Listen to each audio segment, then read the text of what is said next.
All right, party people. What's going on? All right, all right. We're just waiting on Miss Vanessa Terry to slide on up in here. All right, party people. All righty. So welcome. Thank all of y'all for joining. All right.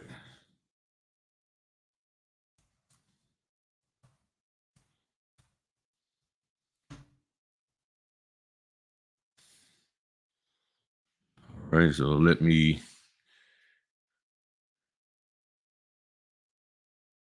scuba-da-da-da. All right, party people. Hey, what's going on? What's going on? Just waiting for our guests to arrive.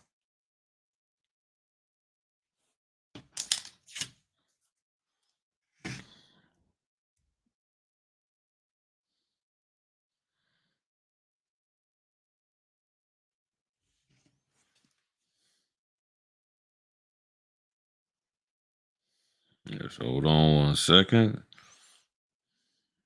See where people are at.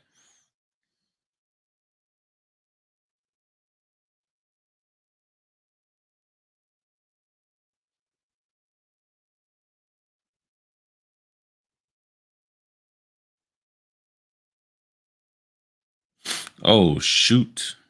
Shoot. Y'all gonna kill me. Y'all gonna kill me. Oh my goodness. I got the time wrong, y'all. I got the time completely wrong. I told y'all I've been so busy. So busy. Oh my goodness. My apologies, y'all. I had 23 signings this week. I had everything all incorrect. So here's what we're gonna do. Because she's supposed to come home at 1, and that's on me, y'all. That's on me. Oh my goodness. I know y'all gonna kill me in the comment section. Y'all go get on me. I'm sitting here looking. I'm like, I don't know why I was thinking noon, but here's what we're gonna do. Since we here, if y'all don't mind hanging out, let's chat it up. So let me throw in the link, and we can go ahead on and start chatting it up with each other and answering some questions, and finding out what we can do to help people. All right, because that's what this is all about, and that's on me. So I just kicked in the StreamYard link. Oh man! So those of you on Facebook, oh my goodness, I told y'all. No excuses. It's just things happen. I completely, and she gonna get on me too. Oh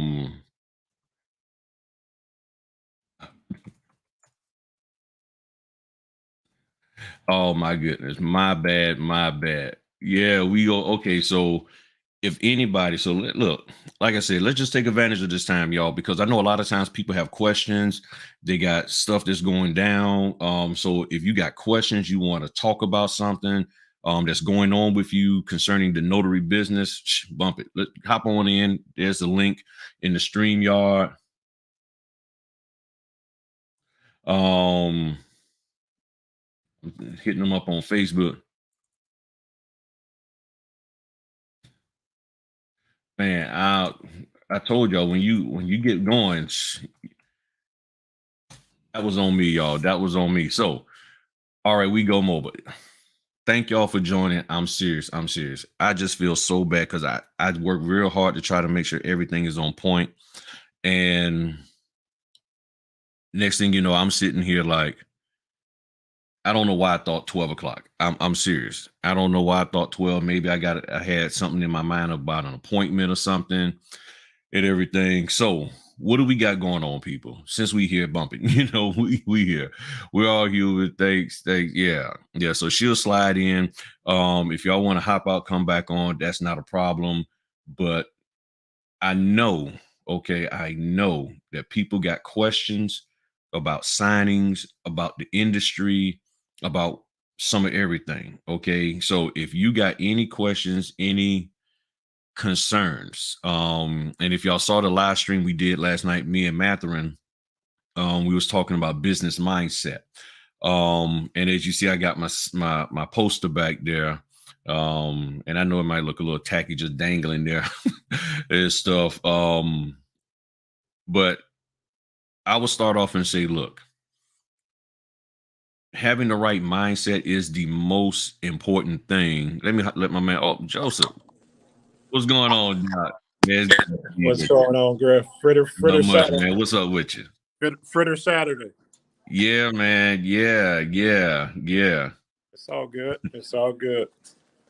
Yeah, man. I don't know, man. My mind been all over the place, and you know how you get a idea in your head or a time, and it just stuck there and everything. So I knew I had to drop my son off at noon for work, and maybe that's what I was thinking, and all of that. So how's things been coming along with you, Joe? They're coming along, bro. I just got my title producer's license for the state of Indiana. So excited about that, and I just signed up for my NNA loan signing certification. So I'm starting that this coming Monday. So I'll get that going, and then I think that's the last piece of my puzzle. All right. So have you done any notary work at all? I have not. I've got my commission, and I just been methodically just kind of working through everything, but I have not done anything just yet, but lay the groundwork. Cool. So now, do you have any concerns or things that you're thinking about that you might come into that you probably like, okay, well, I know I'm gonna be doing this notary stuff or something that it's like everybody with any industry going into a job or whatever, it's like there's this like, well, let me be aware of, or I wonder if I came into this situation, what would I do? Or what would somebody else have done if they was in that situation? Anything like that's been going through your mind? You know, it's funny. The one thing that you talked about yesterday with the formerly known as, I thought that was an incredible situation because I think it's one to easily get caught up in because you see the ID as it is today, but not realizing that you need ID of who they formerly known as well. And so I thought that was, I mean, I commend you for standing your ground because I think with the pressure that you would have been under at that point, it would have been real easy to just go ahead and take the identification and not press the issue. So I really appreciate you standing your ground. So that was one that I was asking myself, man, what would you have done? Would you have had the ability to stand firm unless further proof was given to you? So I thought that was a great topic that you brought up yesterday. Yeah. And I'll be honest, if there's anything that makes me nervous when it comes to loan closing, it's when you're dealing with somebody with a former name. So when I talk to the NNA, let's say you got Joseph Haskins, and then there's Joseph T. Haskins, on the ID, but on the paperwork, it just has Joseph Haskins, or even vice versa. When I talked to the NNA, from what they said, that's not too big of a deal because we can see that you're Joseph Haskins and you can go without having specific ID in that. But they said when you're dealing with a person who got a different last name, so you have, if you decided that, okay, I'm gonna go from Joseph Haskins to Joseph, Muhammad, let's say, I'm gonna go Muhammad, and within our community that can happen. So now it's like I gotta have ID for Joseph Muhammad. You see, something to that effect, or if you go by Joseph Troy Haskins, and now you want to go by Joseph Ali Haskins, that's a different thing there, And when I saw it, I had glanced at it when I was prepping the documents, and I was like, I hope she got ID. But I've been so busy this week that I did not have a chance. Normally I would ask the person, but I totally forgot. And when I saw it, I was like, man, I hope this ain't gonna be no problem. And sure enough, it was a problem. But this is where the main issue was. It wasn't on her. She didn't have a problem. She understood. It was the title and the lender. They was like, nobody else has a problem with that. So why are you tripping off of that? That's what the question was to me. It was like, why are you tripping? Because nobody else is tripping. So just take care of it. And I was like, okay, from all of my research, and this is how I approach them. I'm like, from all of my research, I haven't seen anything that supports that I can do that. If you have information on it, then please share with me. that's what I asked them. And a lot of times they're like, well, we just never had a problem with that before. We just never had anybody question it.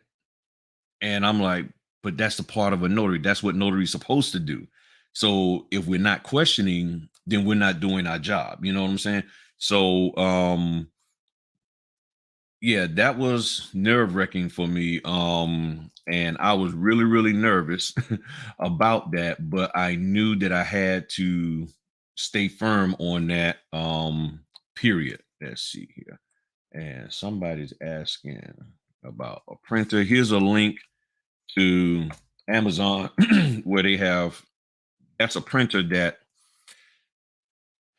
I just bought. Matter of fact, I just bought that one because I need another one because of my son and everything, and all that. And looked like my man, his connection froze up. So yesterday, and what Joseph is talking about, and for those of you who may not have heard, I had a situation where they wanted me to do a FKA, and with the FKA, that's the formerly known as, and even with an AKA, also known as, you pretty much need to have a ID. If they're going to, they can sign any name they want, but if you're notarizing, then you have to have valid proof that the signature that you notarized, there was ID, and you got to have that in your logbook. And if you can't have that, then that becomes a problem. So I always find it interesting that signing companies will get on us for asking them questions generally about how we supposed to notarize. So we ask them, hey, how am I supposed to do this? How am I supposed to do that? The signing company's like, well, don't you know how to do this? I mean, you're the notary. You should know how to notarize. I mean, you don't want, we're not, it's not our job as the signing company or the title or the lender to tell you as a notary how to notarize the documents. And they are 100% correct. So then when we come into a situation that is questionable and we say, well, this isn't what we're not supposed to do it this way, then it comes back like, oh, why are you questioning what you're supposed to be doing? No, we could tell you now what you're supposed to do. She's going. All right. A week ago, I was told by an industry giant and so Griff, I think that's part of the reason why I really respected your stance, is because you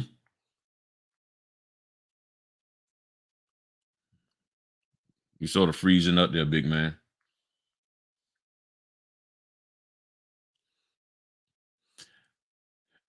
And like this question here is a big one that keeps popping up about oversaturated. I joined this industry in 2018, and I've been told since 2018 that our industry as notaries is oversaturated. So I've been told that consistently since 2018 that it's oversaturated.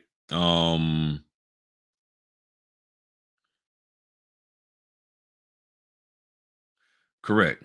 You have to know your documents. You have to do a good job, right? And notarial certificates. You have to do that. And if you got all of that together, then you're solid. You are 100% solid. That's where notaries make the most mistake. That is where you get in trouble the most, is not doing the notarial sections correctly. So that's what we're hired for. That's what we took the NNA certification for. And if that's the case, then you shouldn't have a problem, because then you'll separate yourself and you'll stand out from amongst all of the other notaries out there who don't know how to do that. I get phone calls all the time about notaries unsure about how to address certain things in a with the notarial acknowledgement. Irregardless of what state you're in, you should the bottom line is this: if the notarial acknowledgement doesn't have the verbiage that your state requires, then you add an all-purpose acknowledgement.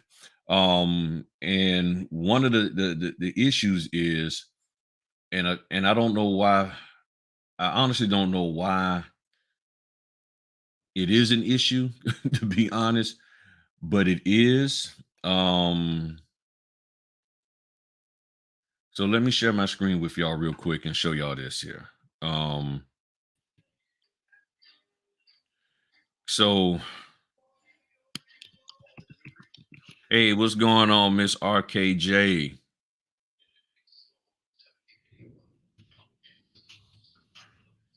If you there, feel free to start talking.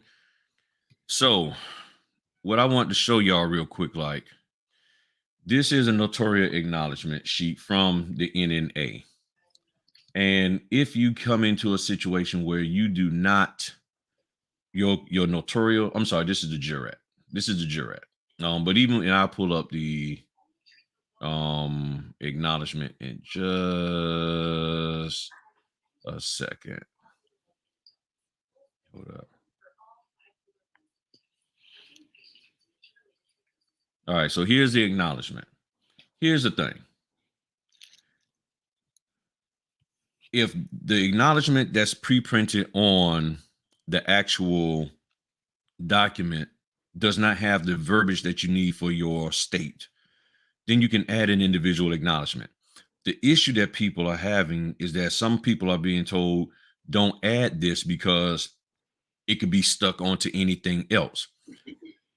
The documents that you get from the NNA has this right here, this optional section. And with this optional section, you can put in the type of document that is being attached to, the date of the document, and the number of pages. Okay.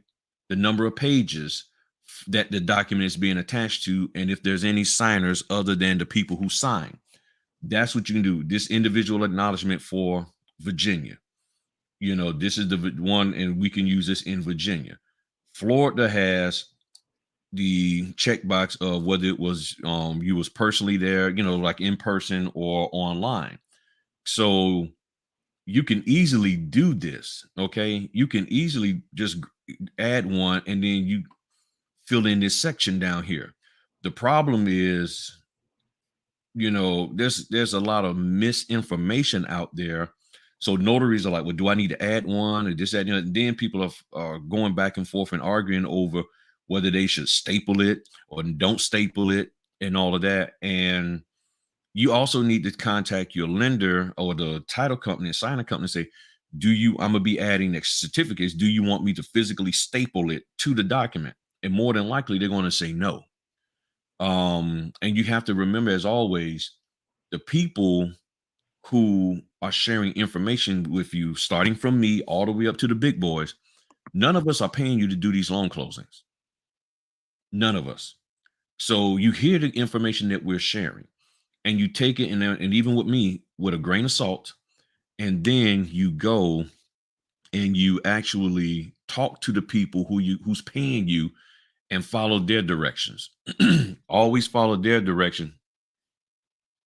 Right. And I always fill in the optional part. And it says here what the NNA loan training explains and if it's worthwhile if you know about the loan document.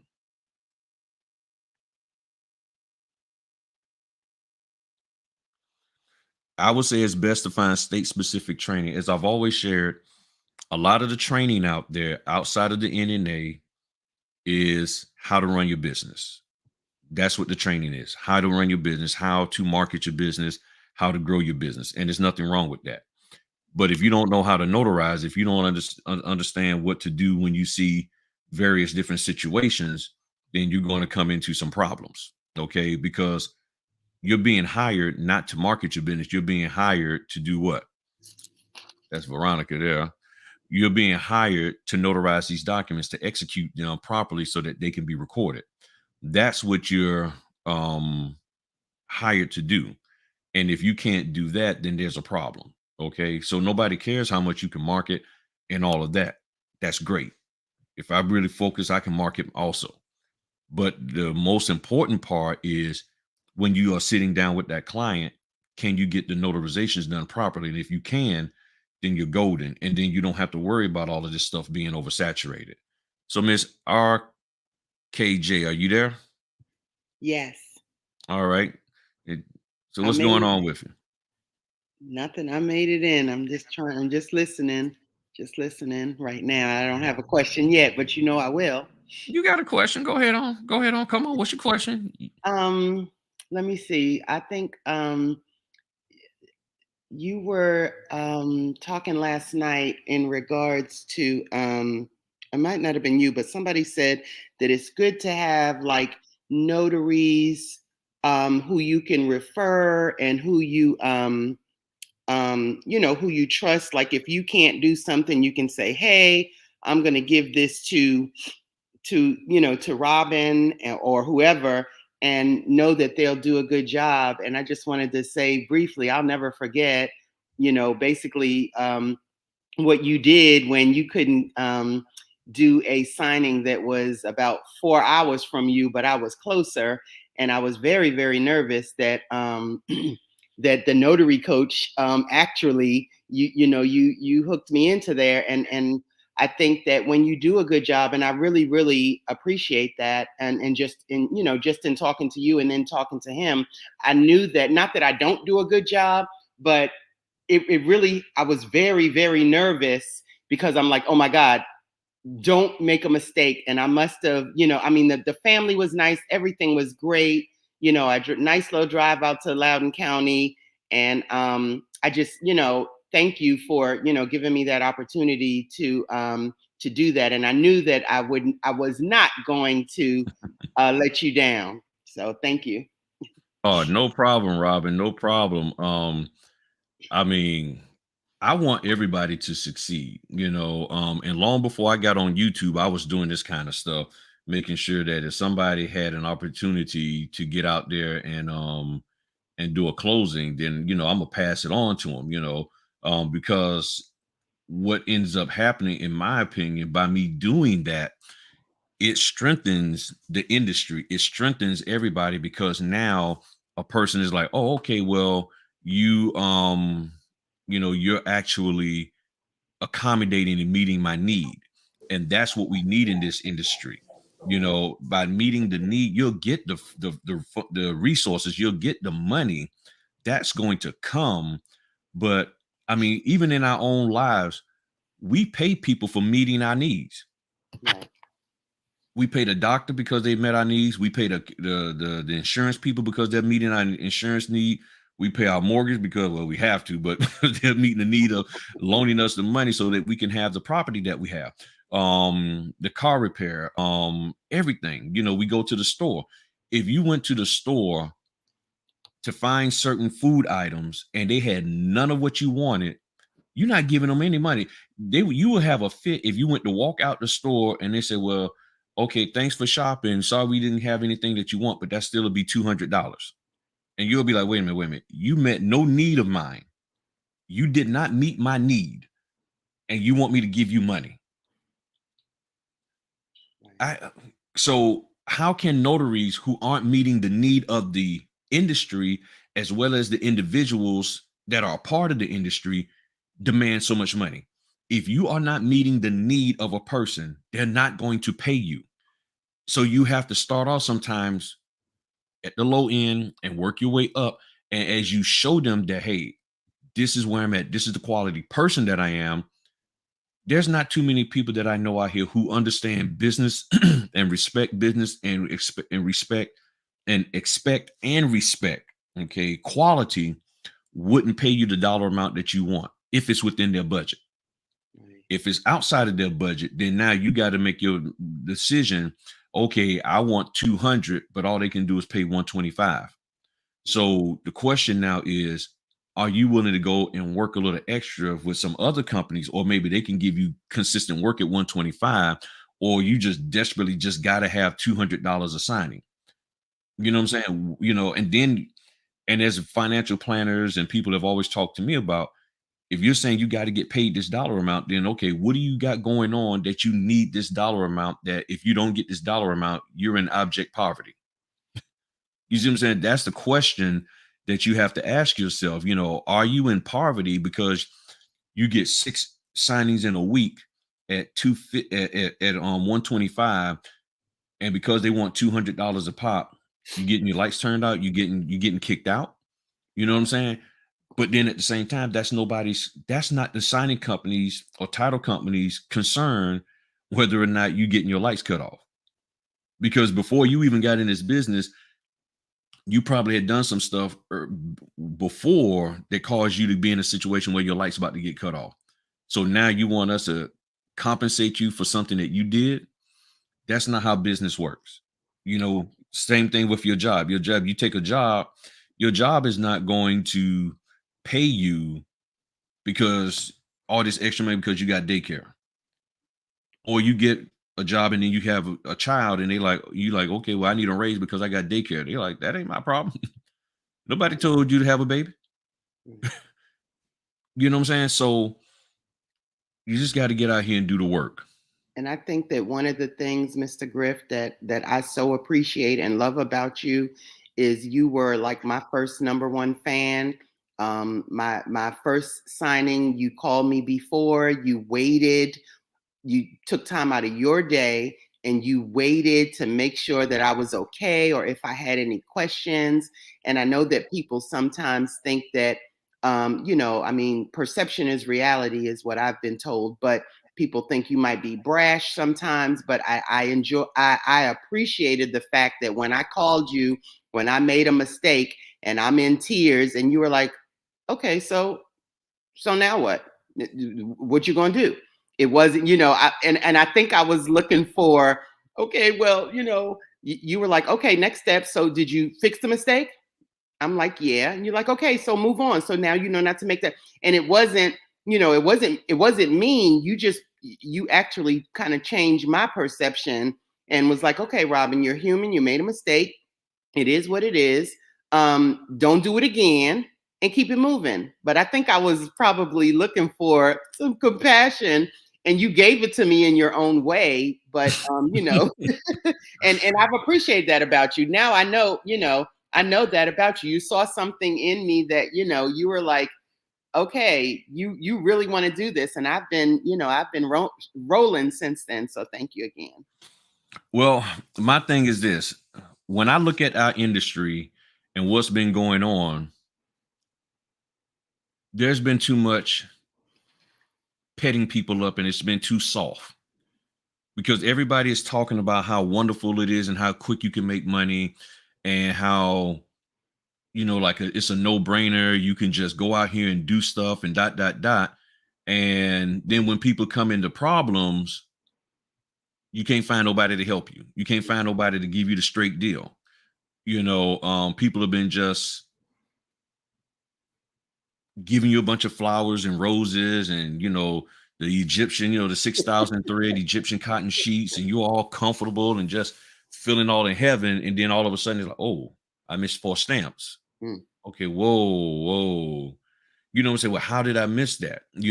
And, people are putting out instructions now saying, don't forget to have this sign. Don't forget that people are now, okay, they're stamping the deed, but not stamping the other affidavits in there. So that's the stuff. So sometimes you have to get people, for me, because I know y'all have heard, by the time most people get to me, you've heard all of this other stuff. So I got to try to get through all of that. And I can feel and tell when a person is struggling between what the NNA said, what their trainer said, what their mentor said, and what they heard on Facebook. And now they're coming to Griff because they heard me say something different that made them question one of those other 4. So instead of going, it's like, okay, here's what you got to do. Let's get to the chase. This is what you need to do. Boom. A lot of times when people ask me questions about acknowledgments, I'm like, did you look at my brief overview of understanding acknowledgement video? Well, nah. You start, okay, go back and look at that, then contact me back. Because anything that I would tell you now is in that video, and you can replay that video over and over again to learn it. Well, I don't want to do that. Okay, then if you don't want to do that, then why would I think that you're going to listen and hear what I'm saying if I talk to you? You see what I'm saying? And a lot of people are like, well, I just want to hear it from you. There's nothing wrong with hearing it from me, but if the information is already out there, because when we buy books, none of us will, like, none of us, let's just say like Tony Robbins. So this book from Tony Robbins on money, you read this book and you start going through it. I don't think any of you stop and say, you know what, I ain't gonna read this book, bump this. I'm gonna go call Tony Robbins himself. Because the first thing he's gonna say is, did you read my book? Well, I mean, I got it. Read the book. You see what I'm saying? So we have the video, we have this wonderful platform, YouTube, and people want content. Now people will sit there and look at all of these beef videos and people arguing and shouting and cussing each other out. They all on that. But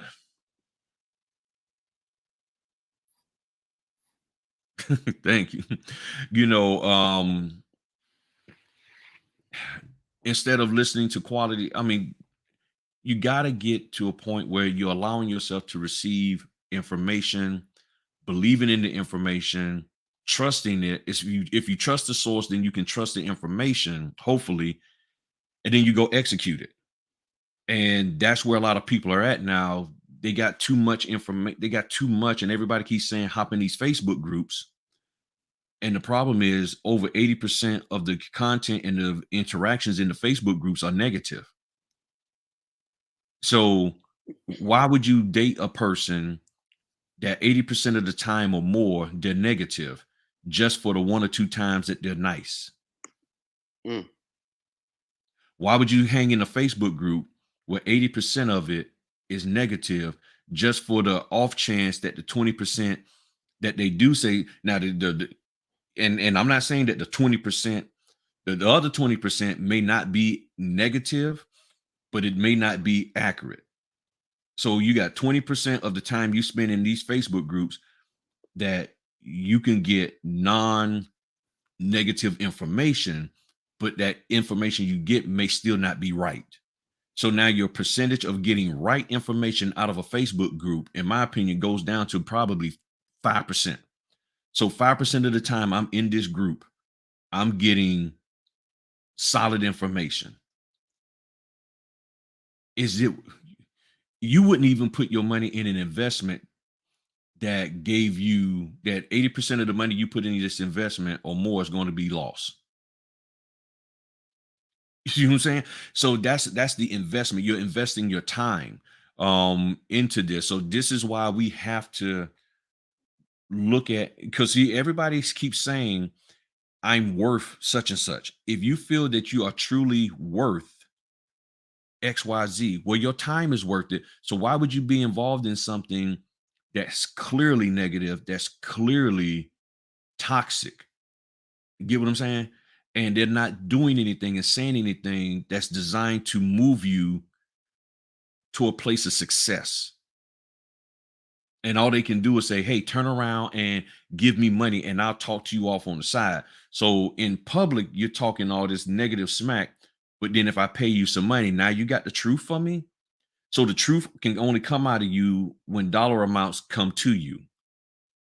That doesn't make sense. Truth can only come out of you when when a dollar come to you. So for every dollar I give you, then you can give me some truth. But if I ain't giving you any money, you're just going to talk negative. You're going to talk all this kind of crazy stuff that really doesn't make sense. You're going to be cussing people out, calling them dumb and stupid because they don't know something about notarial acknowledgments or whatever. But then you're going to turn around and say, hit me on Cash App and I'll tell you the truth. And that's what's going on. That is exactly what's going on in our industry. And if anything is oversaturated with people that's doing that kind of stuff.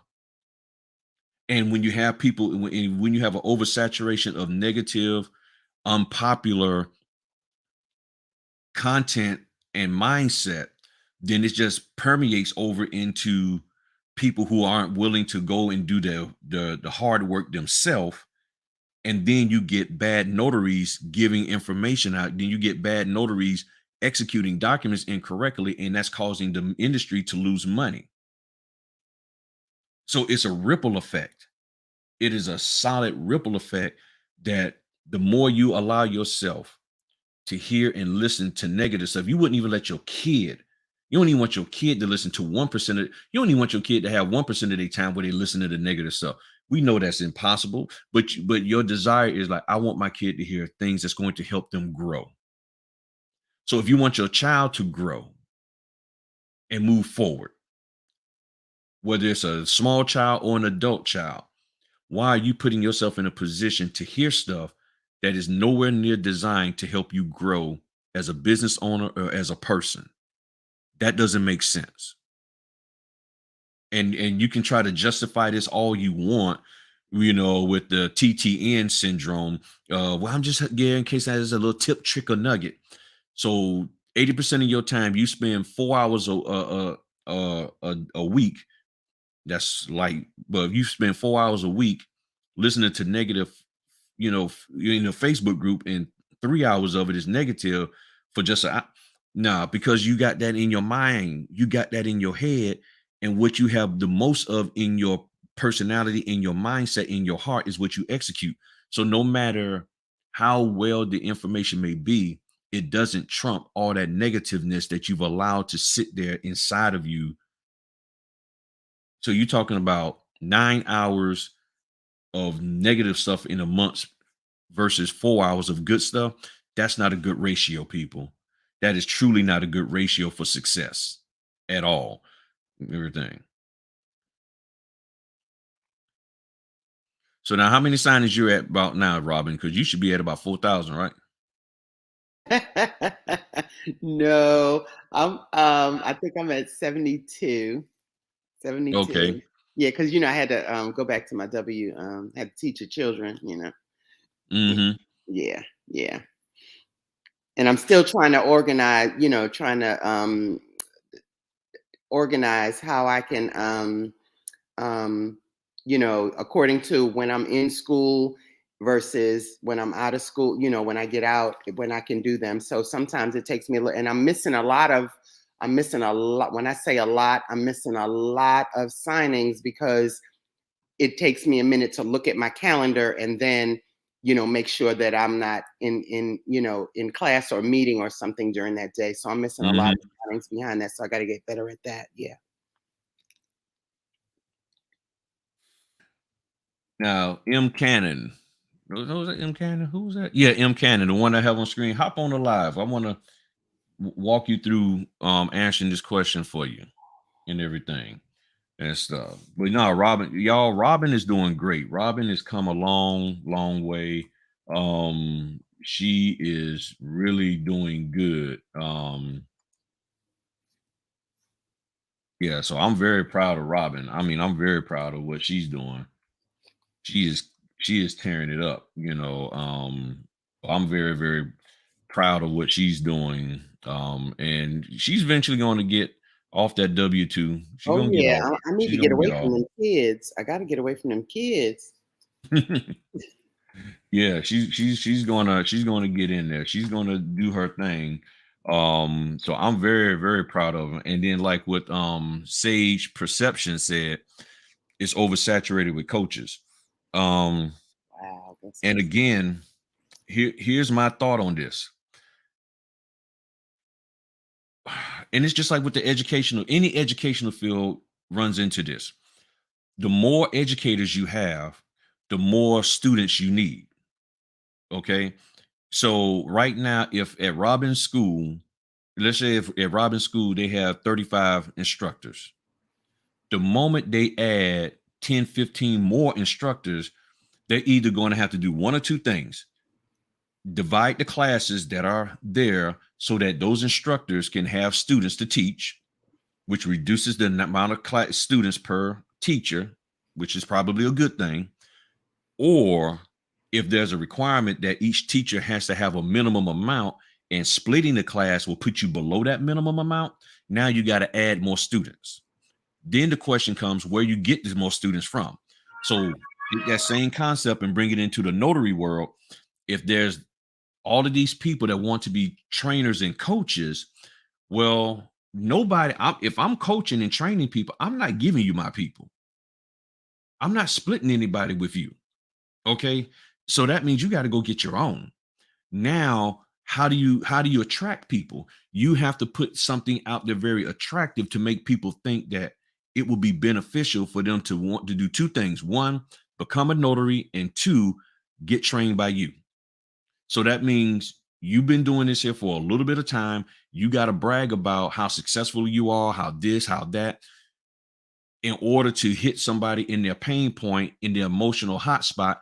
And then they're like, okay, well, I'm gonna go to Robin and let her train me. Now you got to provide some good, solid quality training. And now you're going to have a thing where the trainers are going to sit here and start dissing each other. Well, yeah, I know, you're going to have Kiwana going to be sitting here. Well, my training is better than Robin's.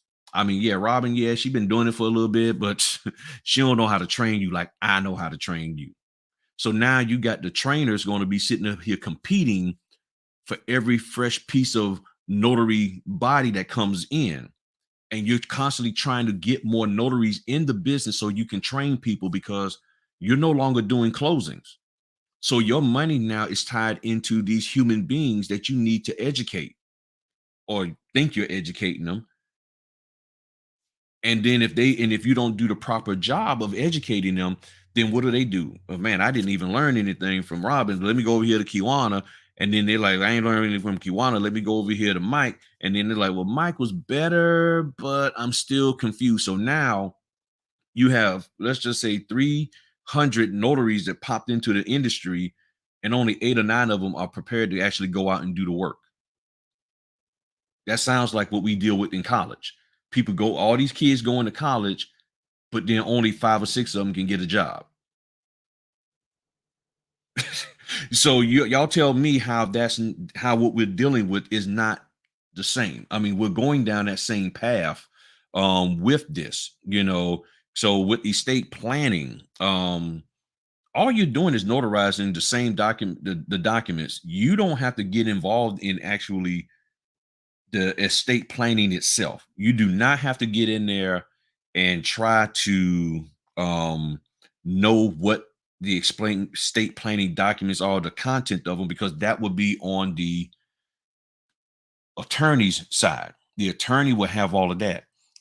So long as you know how to notarize according to your state guidelines, and whatever your state guidelines say, that's what you do, the acknowledgement, then you're good. You know what I'm saying? You're good. And then a side note on this coach thing, as I've always said and recently been saying, how are you going to sit here and say that you are a coach? Okay, let's say Robin's a school teacher. She's been a school teacher for 15, 20 years. And at no time during that period of being a teacher has she ever decided that I'm going to start a how to become a elementary school teacher course or business.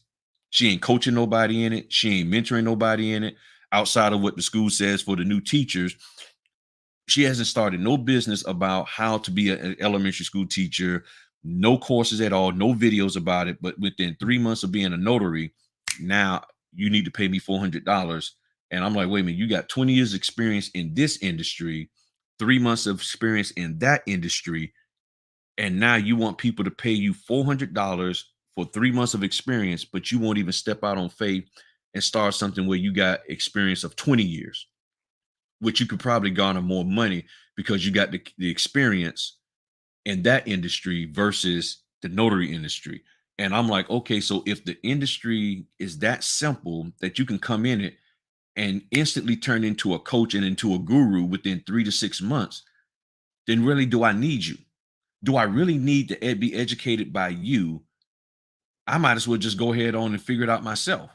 Because if I can be in something for 3 months and then all of a sudden, boom, what's one of the issues we have within law enforcement? They don't take enough training. 3 months or 6 months of training, and then boom, they get a gun. And then they do things that the public may not be comfortable with because of a lack of what? Training. But then you have a hairstylist like my wife, she has a cosmetology school, and you're spending 18 months with her just so you can cut people's hair correctly.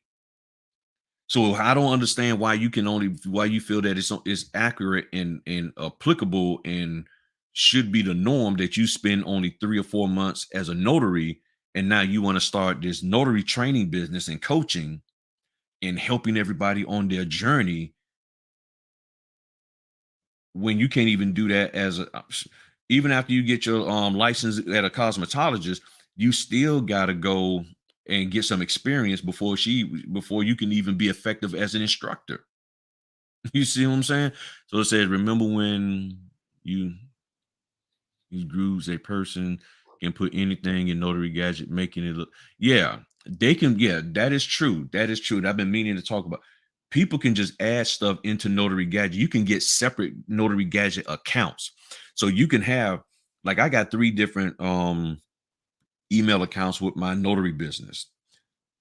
I got one for my members. I got one for just general people to contact me on it. Then I got one for the business side, you know, of the orders and stuff. And you can set up a notary account, you know, a different Notary Gadget account or Notary Assist account, and put all of this stuff in here and make it look like you popping. Notary Gadget, Notary, the people who run those aren't going to sit here and question what you put in. That's not their role. They're providing you the platform. So you really have to be mindful and vet people out with this here. Well, Mr. Griff, Well, people yeah, looking for quick fixes. You know, they see, you know, somebody making $100 bazillion a month, and with a quote unquote guru, and they're like, okay, well, I can, you know, I can do that. So I think people are looking for, especially in this day and time, people are looking for, you know, quick fixes, and that's what ends up happening. correct. You know, and that's why, I mean, what I believe, most people have gotten into this business because of what? They're trying to make money.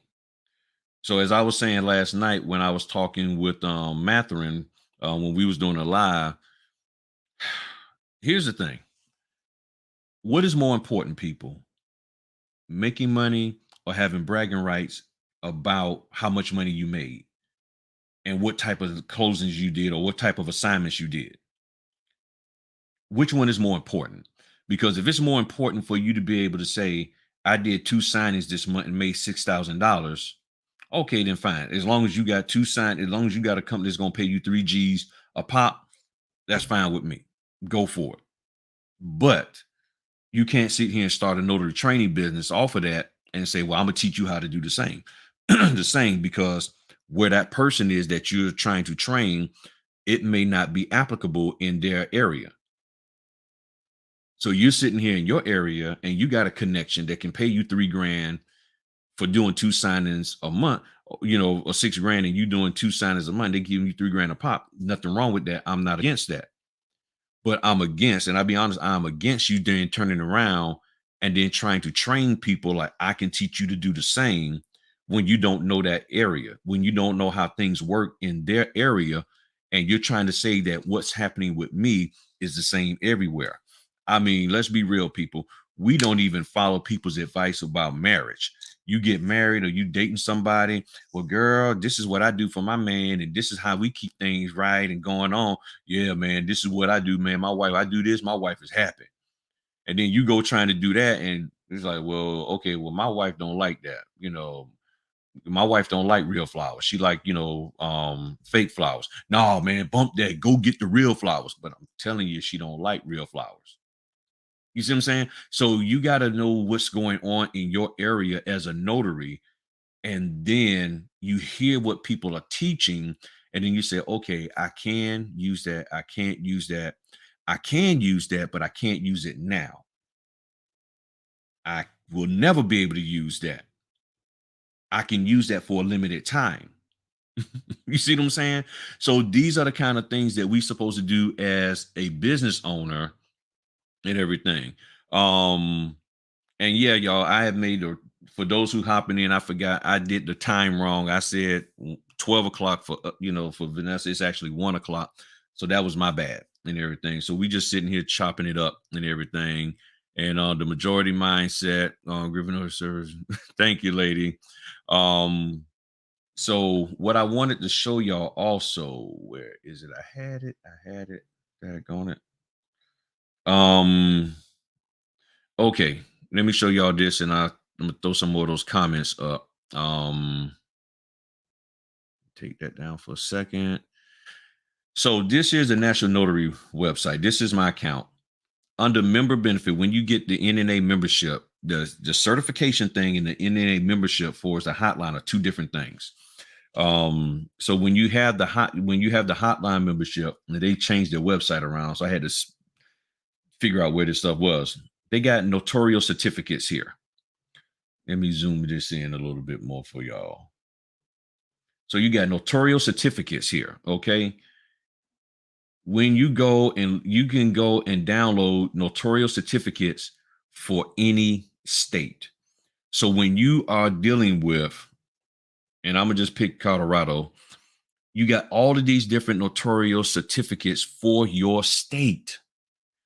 Okay, so there's no reason for any notary on this earth to ever, well, let's say in America, I don't know, because they don't follow the same stuff we do in other places, but in America, there's no reason for any notary to be confused about notarial certificates, because if you get a certificate that says information on it that's not applicable for your state, then you're in Colorado and I'm doing an individual acknowledgement. Well, let me pull it up and see what it says, the type. And it's pretty much the same as the one for Virginia. Okay, so it's pretty much the same as the one for Virginia. But let's do this here. Let's slide on down here to Florida. Florida's individual certificate is different. So if you're in Florida, so let's just say you get a Colorado certificate that has this information up here, it has all of this, and you're like, well, that doesn't have what I need for Florida. Florida says I need this right here, physical presence or online notarizations. All right, cool. Now the question is, do you want to just handwrite that in over here? You can handwrite it in, or you just use theirs. That's all you got to do. That's it. And if you're still confused, then you hit the NNA up and say, okay, well, I just want to make sure. But that's pretty much the bottom line of what you have to do. Let me see here.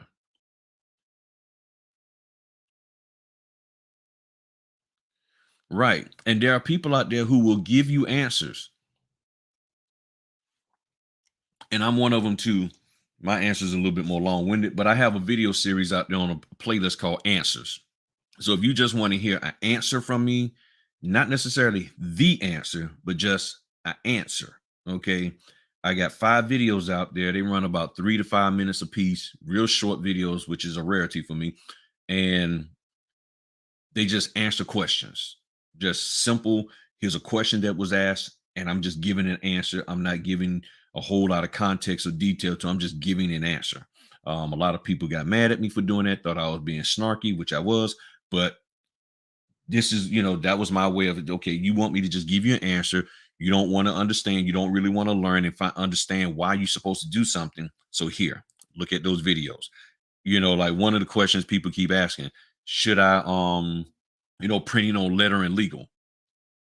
Can I print just on letter? Can I print just on legal? Go look at the video and I answer that question. And I guarantee you it's not the answer that you want. I'll be honest, it's not, but I give you an answer and stuff. I have a question. I had a signing where the docs were drafted with the spouse's last name the same as the borrower, but the spouse, though, never changed her name or has any intention. So what you're saying, Taurus Life, is that it's Jane Smith. That's her current name. Her is John Smith and Jane Smith on the documents, but Jane name is actually Evans. So Jane Evans is her actual name. What that means is somebody made a mistake in putting the documents together and just assumed that they were of the same last name. That can happen. My man Joseph back.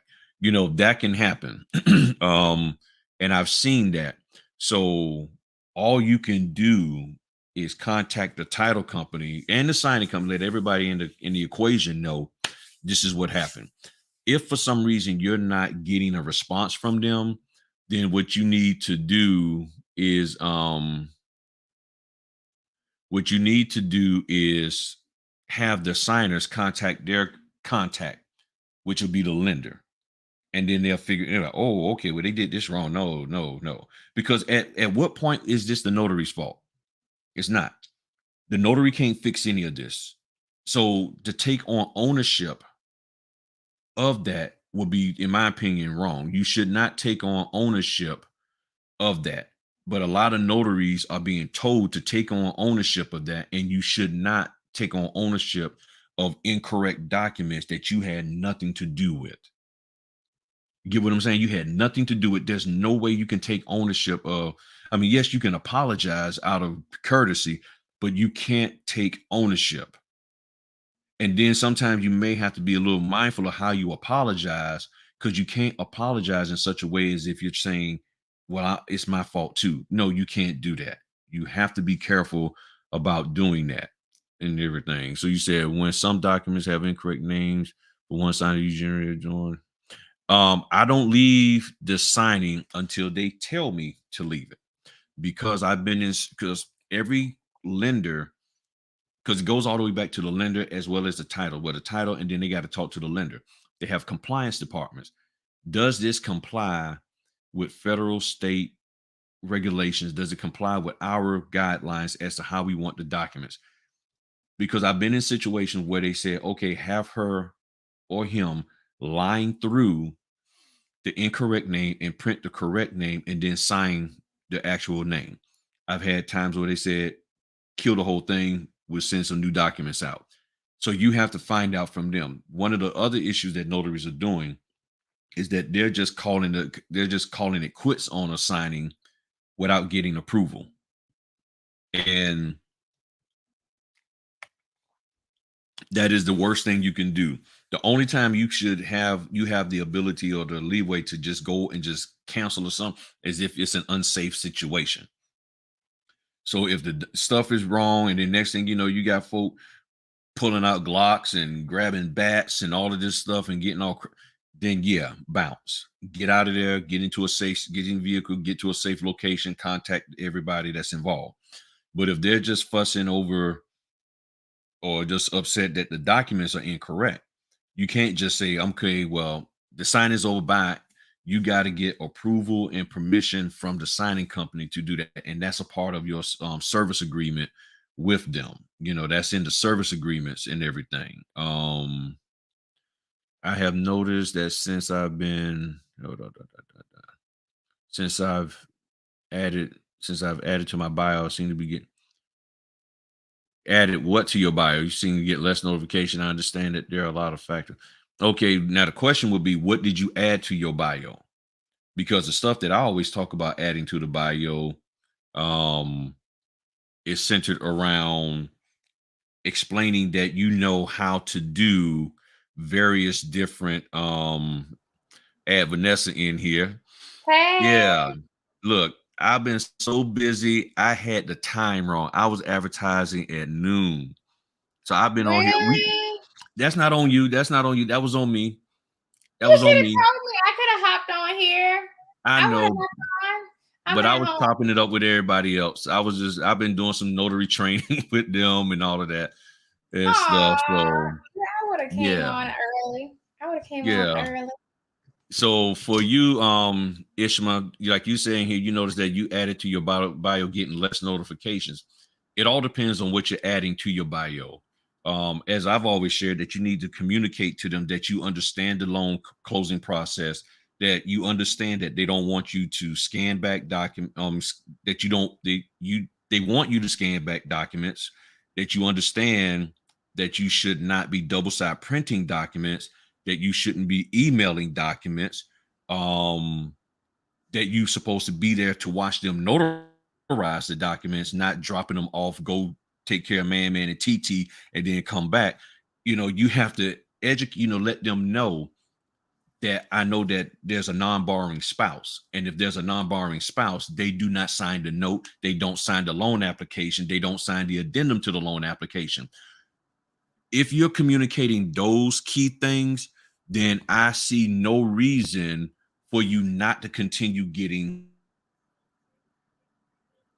signings, or at least notifications. As I shared, a lot of the companies are now saying we want notaries that have a certain number of signings, because they're finding out that there's notaries out there who are lying about their experience. So if they're lying about their experience and they got spies on Facebook, TikTok, Clubhouse, and YouTube, and when they see you sitting there talking about, oh yeah, that's good, Shaquana, I'm gonna tell them that I got 45 signings, even though I only got one.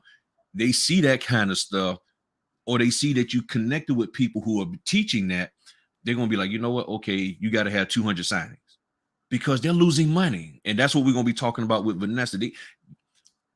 It hurts the signing companies, and it also hurts the title, escrow, and settlement companies, which then it hurts the lenders when we don't do stuff and we lie. And then they see that, okay, you're asking me questions. If you got 45, 50 signings, you should know something. You should, wait a minute, how come you talking about you don't know how to print the documents and you can't figure out how to print? If you've done 45 closings, you should know how to print by now. You see what I'm saying? So welcome everybody. We got Vanessa up in his house. Hey, I need your light. Your light is awesome. You have to send me what your light is. I'm feeling like I need to turn my light on. I want all that. Well, I used to do photography, so I know they have a bright light with a soft box, have it a certain distance away, all of that kind of stuff. So I better. Hold on, I want my light to be like your light. That's okay. I'm gonna go ahead and get a light like yours. All right, I'll send you the info. Yay! Look, teamwork. Yeah. So everybody, we got Vanessa on over the last hour.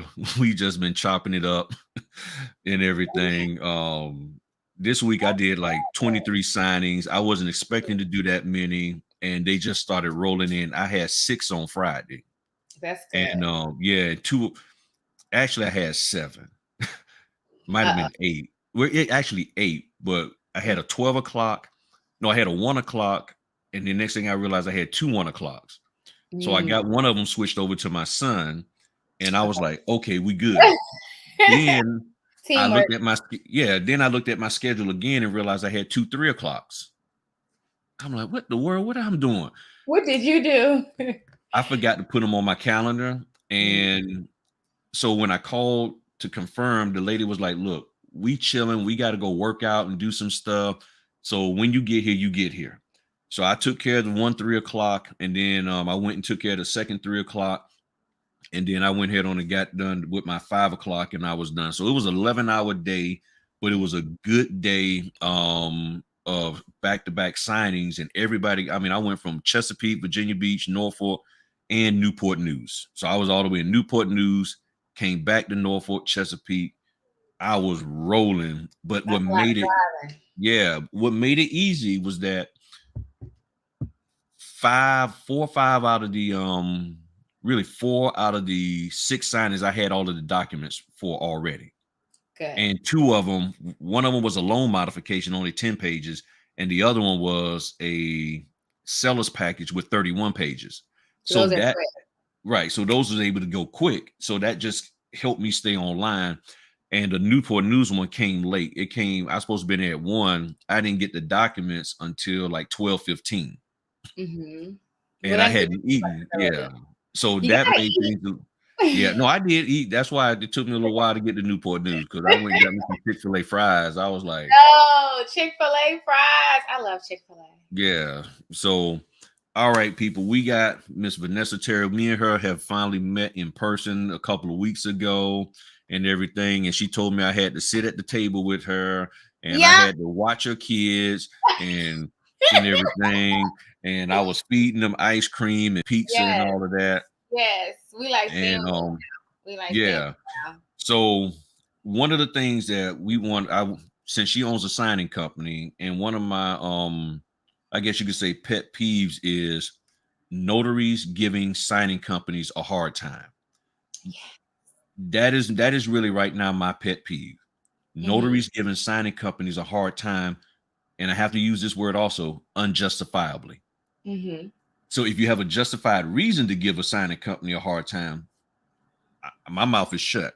But if you don't have a justified reason, then what is your reason for giving them a hard time? So I'm going to let you go ahead and introduce yourself and go for it.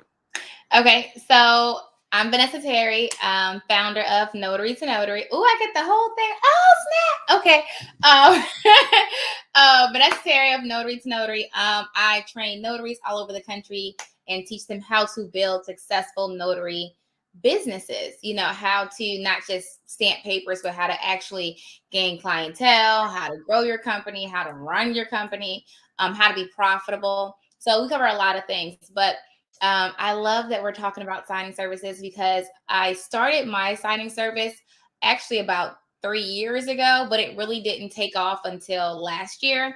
Once Notary to Notary really boomed, and then I didn't really have time to go out doing loan closings all day. I really focused on building the signing service, and then now I know so many notaries, so it's like, oh, I can do this, and so I built the signing service, and now we send out work all over the country. But so the question was, notaries giving signing services a hard time. Yeah, there's a few that's a thing. That's a thing. There's so many. Oh my God, where do I start? I think that the biggest issue that notaries have with us is late documents. They get so mad with me. Like, it's so upset. And you really need to understand that it's not on us. It's not even on title. If you're going direct to title, it's not even on title. It's usually when there's docs that are late, it's the loan officer, it's the mortgage company, and they're still finalizing numbers. They're still running, checks on that borrower's bank account. They're verifying, a bunch of things. They're redoing pages. They're redoing docs. By the time the mortgage company is done with what they're saying, they then have to send that full package to title, and then title has to review it first and make sure everything is right. And then they have to add their pages to it. So it's a whole process. And then it goes to us. Okay. And so it's a whole process. And so, yes, what happens is title reaches out to us and they say, hey, can you do a loan closing on this day? Can you find a notary? And we schedule it. Right. And we say, hey, Lori, can you do this loan closing on Friday at 2? And you're like, yeah, I'm gonna do it. Great. And then we have to wait for title to send us documents. And so we're like in limbo. And then the notaries reach out and they're like, I need docs, and they're upset, and we're communicating. We don't have them yet. The only thing I can tell you is that I have reached out to title. We don't have them yet. That is all I can say. And then from there, and I always let you know, if you can't do it, that's fine. If it gets like really close to the time, like the 2-hour window, you're like, okay, I have other appointments, I can't do it. That's fine. Okay, we can reassign it. But don't get mad, because some notaries do that. They get an attitude, and I don't understand why we don't have documents, and they really get feisty. Yeah, and I don't work with companies that have late docs. That's fine. That probably have like 30% of of the companies out there don't have late docs. And if you just want to work with them, that's fine. You go do that. Like Amrock is famous for not having late docs. But Amrock, what you got to remember, is a sister company to Quicken. They work together. Work together. Okay, so like they're basically the same company, but one's the mortgage, one's the title. That's why they usually don't have late docs, because they're together. That's like hardly ever happens. Right, but then they're not paying a whole lot, because now Amrock, I'm not being funny here. This is what I have to do my disclaimer. Amrock, I'm not trying to throw shade at you, but what notaries have told me in this area, Hampton Roads area, and probably even goes to Richmond, where you're at, that when they do stuff with Amrock, the moment they ask for a certain dollar amount higher than what they're saying they're going to pay, they don't get notifications anymore. So if they're normally paying, Amrock is, and this is what people have told me, that they were getting tons of orders and Amrock was paying 70. And then they said, well, they wanted 80 or 85. The amount of notifications went down almost to 0. But then when they dropped back down to saying my minimum fee is 70, which is what Amrock wants to pay, then the notifications. So now you have the balance of, okay, I got documents on time all the way, but this company isn't paying the dollar amount. What do I do? So personally, I can deal with the fact that the documents are going to be late, especially if the company is going to pay me, okay, you're going to pay me 85, 95, 100, 150. Like one of the companies here, I won't say their full name, but PT&E, you probably know who that is in our area. Go ahead. But I have to hit you in a private chat with that one. Okay. And everything. Hold on. And I can tell you the game with Amrock. I can tell you about Amrock. So I've actually worked with Amrock years. I've been with them. Oh yeah, I know what you're talking about. Right. So they, you know, they typically get me documents very, very late.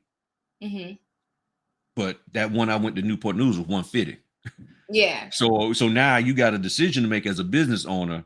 Am I going to sit and be okay?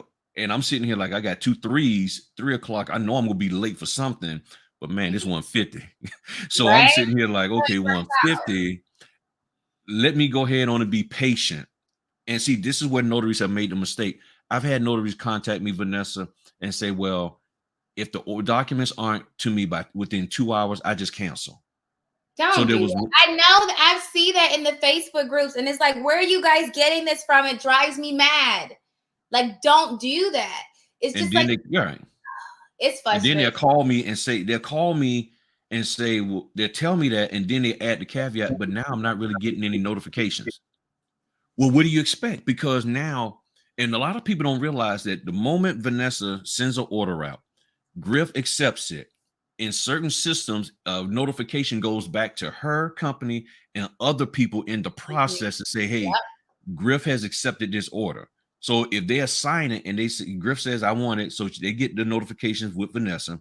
She says it's assigned to Griff. And then a notification goes out to the title, all of these people to say, this is the cat that's going to be doing it. And now you're backing out of it. You know what I'm saying? It's like, why are you backing out of it? And I learned that from one company on signing order. I had accepted an order and I didn't realize that it was the Eastern Shore. So I was like, okay, you want Eastern Shore? Okay, you don't have to, go have to throw throw 300 because where you want me to go is like almost a 4-hour round trip, if not a 4-hour round trip, plus the tolls to get to the Eastern Shore. Yeah. And then the guy called me and was like, I wish you hadn't accepted that order and then canceled. I was like, why? I said, don't I have a right to? He said, yeah. But what you got to realize is that the moment you did that and we assigned it to you, notifications goes out. And now I got to go back and explain to all of these people why you didn't want to do it. And other notaries had did the same thing because they was putting it out for $80 to go all the way to the Eastern Shore, a 4-hour round trip plus $28 in toll. And I'm sitting here like, and I told him, I said, well, don't you realize where you're asking us to go for $80? Exactly. And he was like, I ain't worried about that. Basically, he was like, I don't. So no. He was like, I don't care. He's like, and I was like, okay. So now when orders come in from them, I make sure that I really look at where they're saying that I need to go. Because in his mindset is, if I put it out for this amount, that's what it is. That's what it is. I'm not asking for more money from anybody for you. And I'm sitting here like, you really want somebody to drive 4 hours round trip and a $28 toll for $80? Yeah, they're crazy. So wait, on signing order, when the order came out, did you just accept it or you countered? Like you put the... Well, I actually accepted it because I read it wrong. The location. I was in my mind. I think it was like up there by Accomack or something like that. And in my mind, I was thinking something else. Yeah. So when I saw it, I hit accept. And then when I went back to look at it, I was like, oh, snap. I was like, I ain't going way over there for no 80. I mean, now right now, this is where people are going to get on me. Griff, you always say I always tell y'all, take orders within reason. Money. Right. Because in that case, right. Now, I've gone to Franklin or a little bit past Franklin for 80 or 100 because Franklin, there's no tolls. It's pretty much a straight shot. I've done orders up in Richmond. So it all depends on the logistics of it and the company. I'm like, okay, well, but then all of them was paying like 100 to 150. So I'm like, okay, I'm getting experience. I'm making a connection with the company, but it don't make sense to go 4 hours for $80, and you're losing half of that on toll. Even the 56 cents a mile doesn't really compensate you back tax purpose wise and everything. So, but yeah, that's what I'm seeing. A lot of people are doing that, and then they're getting upset that the signing company's like, okay, we just won't send Shantae any more orders. I know there's a Shantae out here in the audience, not you, Shantae, or Earl or Cody or whoever. Mm-hmm. And so people are doing these things to you. So how does this affect you when you're So trying to get orders done? yeah, so if you an order comes out and you take it and give it right back, that's okay. But like that's an easy fix. If you just say, "Oh, you know what, wrong city, don't worry about it. I got it. I can fix that." If you give it back like right when the sign's supposed to happen, now we have a problem. But if you are one of those notaries who it hits that, I think what happened is people heard the industry standards. Industry standard is to get loan docs at least 2 hours for your closing. That's just a standard. It's not a law. It's not, set in stone. I think people took that and said, "Oh, if I don't have it in 2 hours, I can't do it," even if you have nothing else going on. If you have nothing else going on and no other commitments, then just do the closing. Like, you don't have to give it back. You want to get paid, do the closing. But if you can't do it, like you have other signings or you're going out of town, or the case is communication, the docs being late kind of gives you that out if you need to take it, but you don't have to take it. And if you say, "Hey, the signing is an hour away from me. I need docs by this time because I have to drive there and I have other commitments," and you communicate that, that's not on you as long as you communicate. But if you don't have anything else going on, just take it and do it later. Like, you don't have to give it back. And usually, I want to touch on Amrock because we brought that up. I want to elaborate. So Amrock, I work with for years, and Amrock has a thing, and they change a little bit over time, but they do have what they call a standard pay for your area, and that's what they calculate like mileage and when people are charging and yada yada yada. And so they kind of do a standard. And so, but I will say two things with Amrock, and I hope they don't fuss at me because everybody don't call them today. Okay, can y'all space it out when you call? So Amrock, when you call them, they'll tell you, if you call partner management and you ask them, you can ask for more money, and they'll tell you what they'll say is, they may say, "This is what we average pay for the area," and then you can counter offer, and they'll tell you the max that we pay is this amount, and they'll say, "Okay, this is the max that we pay. Get that max." Most people that come in for Amrock are not offered the max for their area; they're giving a little bit less than that. Get the max, right? And that's what it is. Now, the only other times that you would get more money is which I always say, if you're a Spanish-speaking notary, which I am. So when they ask me, I ask for more money. If you're a Spanish-speaking notary or any other language-speaking notary, or if it's a last-minute signing, or if it's a far-away signing. And so how that usually happens is they'll call you. Whenever Amrock calls you, you usually can negotiate because they can't find somebody else. So that's when you're able to say, "Okay, I want this amount." And they'll usually give it to you, because if they're calling you, it's because they're in a bind or they can't find someone. And so you can ask for more money. But to that effect, Amrock's rates are a little lower than most other companies. So they usually pay between like 80 and like 95-ish per signing. But I like Amrock, and I'm going to tell you why. Amrock's loan docs are always on time when they're quickened. Okay, so Amrock is the title company, Quicken's the mortgage lender, right? Amrock does work for other companies. So sometimes when they're with Chase or Bank of America, their docs can be late. But 9 times out of 10, they're with Quicken and they're on time. So I have docs 2-3 days before that for that closing. And the packages are usually tiny. Like, they're really small. They're between like 60 and 80 pages. You're probably only signing like 10. When I do an Amrock closing, I'm usually out of there in like 10 minutes. I don't have to think about it. It's super easy. And so for that reason, I take between the 80 and that 90 when they offer. I think for my area, it's like $85 or $90 that they'll give you. But I do it. And then they have hybrids. And so hybrids are really easy. You're printing like 10 pages and you have a tablet and they just click and so I'm in and out of there in 10 minutes. And so for that reason, the simplicity of it makes it appealing. Now, if any other company was trying to pay 80 and 90, for me now, where I currently am, I wouldn't really be interested, because the packages could be 150 pages.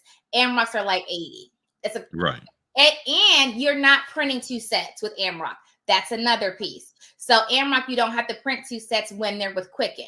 So you're literally only printing that 60 to 80 pages and not those 2 sets. And they very rarely have scan backs. And that's only when they're doing like investment properties and same day funding stuff. So their stuff is a lot easier. And so that's why I'm more willing to work with them, because it's easy compared to other lenders. Gotcha. Yeah. Gotcha. Now here's a question that somebody has. They wanted your take on this here. Okay. I want to ask the big elephant in the room. Do you think it matters if certain ethnic groups should put their picture on their business cards? Girl, that's a good question. Why she asked me that? So I'm gonna give you my personal opinion. I would do it. I do it. My face is on my business card because I don't acknowledge other people's prejudices. If you have a prejudice, that's your prejudice. I have nothing to do with that. I don't acknowledge it. I don't think about it. And I feel like you attract what you think about, what you're allowed to be to you. You know, I don't attract that. I don't think about it. If someone looks at me some kind of way, I think they're looking at me because I'm pretty. I don't immediately think, oh, they're looking at me because of the way my skin complexion or because of my hair. I am well aware that some people think that locks are unprofessional. I don't care. That means nothing to me. I love my locks and they're beautiful and I'm beautiful and that's all that matters. So I'm going to show my face because I love my face. Now, if but you have to get to that place where, you know, I did a training in Texas and one of the students there was saying that she experiences a lot of racism there as a notary signing agent. And so I had to talk to her about that. And I said, you know, one thing is mindset first. You know, you have to, if you kind of got to go into it, you have to get out of your, how's the best way to say this? It's just like, if you feel inferior or you feel like people are going to look at you a certain way, or you already have that, it's going to get attracted to you. And so I don't care. I don't think about it. I don't care, not one little bit. And so if you want to put your business card on there, because I mean, especially in this day and age, I mean, you guys have seen the culture. It's really changing. It's really changing a lot. And so there's so many people out there who will work with you, who will give you contracts. Like it's so many to worry about the people who have prejudices. It's like, who cares?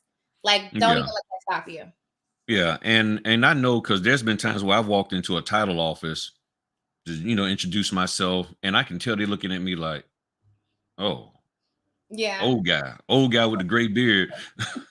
Nah, we good, man. We don't need you. You know, I can tell. I can sense. I've seen people take my card and throw it in the trash, you know, and all of that stuff. You know, after, you know, because I walk away and then I sort of look out the corner, I'm like, and I can see the hand go not into the drawer, but underneath the drawer, and I'm like, wow, okay, wow. But I just think that wasn't meant for you. You don't want those kind of people, you know, and everything. Yeah. So it can happen. Well, one of the things I always look at, and I don't have my picture on my card, but I think in having your picture on certain marketing materials, it lets people already know whether they want to do business with you. So that way they can see, because if they read your content and your content says, hey, I'm the top quality person, you want to deal with me, but they have a bias. Well, if my picture's up there, now you see who this top quality person is. Mm-hmm. Then, because now if you look at me and say you don't want to deal with me based on that, excellent. Now I don't ever have to deal with you because you've already seen it. You've already made up your mind. I'm out. But then on the flip side, within our community, there are a lot of people. Like I did a signing last weekend, and the guy was like, "Hey, you're the first Black notary I ever seen." I've gotten that a whole lot.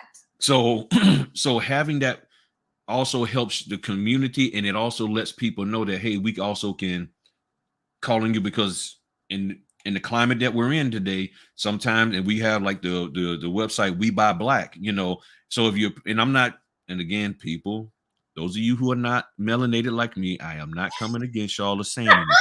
Okay? I love it. Okay. Melanated. I'm just saying that people tend to go with who they are attracted to for whatever reason, because from a marketing standpoint, we don't know what other races or other groups of people, just like with men, I like putting myself out there because there are some people that some fellas may not feel comfortable with a woman notary coming in their house or being around them. And I talk about this, and I talked about it in the past. Heck, you got sometimes you never know that wife may have had problems with her husband creeping. And then you have, this beauty queen called Vanessa Terry roll up in there, and she like, oh heck no, nah, we ain't having that kind of notary. That happened to me before. You see, it's like, oh, you can be a black female notary, but you can't look that good. Go make your dreads, your locks a little dusty, make them look a little dusty, and then you can come back. You know what I'm saying? So you have that, that's why a lot of times, even on my videos, I button my shirt all the way up, because some people, if they see my chest hair floating in the wind, wait, not your chest hair. Which, as I've gotten older, is not that much now, but it's just the fact that I don't want to give anybody, he's like, oh, okay, he's trying to look sexy up there, and all of that. People will take the slightest little thing. Personally, I don't like wearing my shirt collar, all my button up like this, but I do it for that particular reason, so that the focus is here, not here. You see what I'm saying? Yeah. So all of that. Now, there was another question. Now, this here goes back to when we've got, she said she added this information in her profile. And I've heard that when you start talking about your real estate background, banking, that some companies may be a little iffy about that because they think that you might try to explain the documents beyond what you're supposed to do as a notary because of your background. I don't know how accurate it is, but I've heard comments in the past about that, so she said that once she apparently put this information in her profile, the number of notifications went down. So then I would say maybe take it out. I think that's a good thing. I do too. I like it. That means that's less mistakes. That's right. what that means. That means correct. That's less mistakes.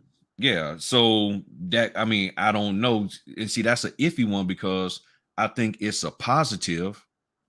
Because like I was told in Georgia, the notaries down in Georgia, when they put that they have a background in real estate, they don't get selected. So that might be a Georgia thing. And I've been told that it was a lady I was on Clubhouse with, and she said she has a mortgage background, and she was actually told that for some of the Georgia notaries, they was a little iffy on using notaries who had that type of background. So you may need to find out for your area if that's the case, but I don't see it as a negative, if you're sitting there, as some notaries do, they actually sit there and write in their profile the history of being a notary. That's not okay. I got that you know the history, but do you know how to do a loan closing? Wait, they put the history of notary, like right, the purpose of a notary, why notaries. Yeah, they went. Wait. I wish I could. She went all the way back, and then at the end of the profile, I'm an on-time notary. I can help you. I can do that. I'm like, that's what you should have led off with. Yeah. Because most people, let's say, like, we know Vanessa's a high energy person. So if Vanessa looks at a profile of a notary, she needs to be able to see within a sentence or two that this person understands what they're doing and not going to blow my business up. But you sitting up here saying, yes, the purpose of a notary is to notarize documents for legal transactions within the state that they're in. And the history of the notary starts back in the King of England and the this, that, and the other, or whoever. What? Do y'all see this? And by then, and after 2 or 3 sentences, it's like, okay, you're not talking about anything that I need you for, because I'm hiring you to notarize documents to get this thing executed. And you're talking about the history. That's nice. Like you know the history. Yeah, right. It sounds like it's a new person. Sounds like so now, what are some of the you've talked about some of the issues that you have trying to get notaries to act right. How does that translate or affect your relationship with your clients? So when they hear, okay, because you got to deal with the notaries, and then you have to tell, I'm gonna just pick up this name, Reed's title. That's not a real company out there, y'all. I'm It just looking actually at. is. Reese? Did you Oh, it say is? Reese? No, Reese? no, not Oh, okay. Reese. Reed, my Reese. little soda can here. Okay. So Reed, Reed. I know Reed's title. I'm cool with them. I love them. So Reed's, title. Like, okay, Vanessa, we got these orders for you, but your notaries, matter of fact, your notary called us talking about they want more money. Because we know that happens. The notary will bypass the signing company and jump over and go for it. Go ahead on later. What I do when y'all do that? Just so you know, block. Okay, block. Don't do that. Because one, it makes us look bad. If I assign you to an order and we agree on something and you go around me and go ask more money from somebody else, that makes me look bad and it's irritating because then they gonna call me and say, Vanessa, your notary said da da da da da. And usually it's like, well, we don't agree on rates with you. It goes through them. And then it's like it's a miscommunication. Then it makes it look like, well, maybe they talked to me or tried to reach me and they couldn't. So it makes it look like we're dropping the ball. And so I'm gonna tell you, I love y'all. I will block you. I will take you off. Don't do that. Okay. Cause we're not doing that. Don't make me look bad. So there's really no reason for you to go to talk to title unless you're at the signing itself and you have a question at the table. Then you call title. You don't have to call title looking for docs. You call the signing service looking for docs. You don't have to call title about money. You call the signing service for money.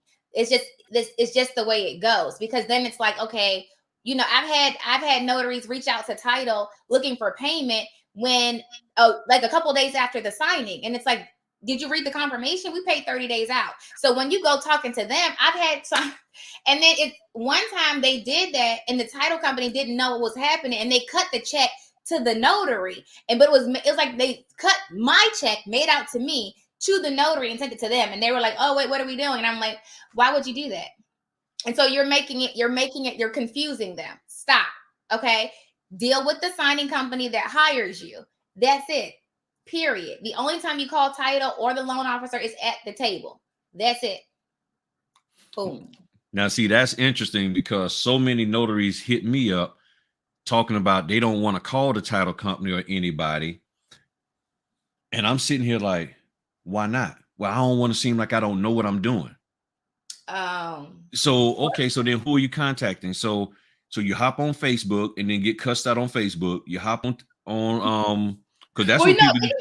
They can call us if they have questions. But I'm saying the only time you would call is if you have questions at the right. But that's the problem. But see, there's people out there they're putting out, don't call the signing company or the title company or anybody, because then you'll look like you don't know what you're doing and they're going to not want to pick you again because you're asking questions. And I'm like, but they understand that they understand your role. Because like in Virginia, they use the term witness closing, that we're supposed to do witness closing where we come and we witness, and we're not supposed to disclose or talk too much about the documents in certain situations. So if they understand that, and especially if you see that in the order that says you're here, we're hiring you to do a witness closing, where all we need you to do is just show your little happy butt up, give them the documents, they sign, you sign, and stamp, and bounce. And then you're like, well, I had a question, or they had a question. I don't know how I'm supposed to help them understand. I'm like, it really isn't your role to help them understand, because the escrow settlement people and the lender has been working with them for 3 to 4 months. Have them explain it so that because see, that's how I've learned about the documents. When I call the escrow company, or have them call, because sometimes, I may not get the number depending on the signing company. They haven't given me any contact information except for just the signing company. The signing company is busy. They can't, answer the phone. So I say, well, contact your representative, ma'am. They call them and they put them on speaker. And then the loan officer or the escrow people, they break it down, because see, what I found out, that escrow person, they not going to go off on that signer. Mm-hmm. Now, they may not like the fact that they're getting called. Mm-hmm. I've had them get a little nippy with me as the notary calling them. But when the borrower calls and say, well, look, okay, yeah, the notary tried to get in contact with somebody, he couldn't. So I was just trying to get an understanding, Fred, of this. Fred is not going to piss that signer off and like, why are you calling me? They're not going to do that. So then I end up hearing the lender or the escrow people explain a particular document And I'm like, oh, that's what that means. Bam, now I got the knowledge. Not so much so I can go and act like I'm a lender and explain it instantly, but it just helps me. I'm like, okay, now I get it. I That's get it. how I learned a lot. Yeah. Right. Of being at the table and making those calls. Phone calls and stuff. And I have not had a lender yet tell me that they were upset that I called to get clarification for their client. And note the terminology that I'm saying here. Okay, let's do this here, people. Vanessa's the signing company. I'm the notary. Vanessa is my client because because she's paying me to do a service for her. I am not her client. She is not obligated to me, except for to make sure that once I say I'll accept that signing, she do her part to get me empowered to go do the signing. So Vanessa is my client. Vanessa's client is the title escrow company and the lender in certain cases. So she is there to make sure that they're taken care of. My job is to make sure she's taken care of. So to empower her to do what she needs to do for them, I need to do what I'm supposed to do for her.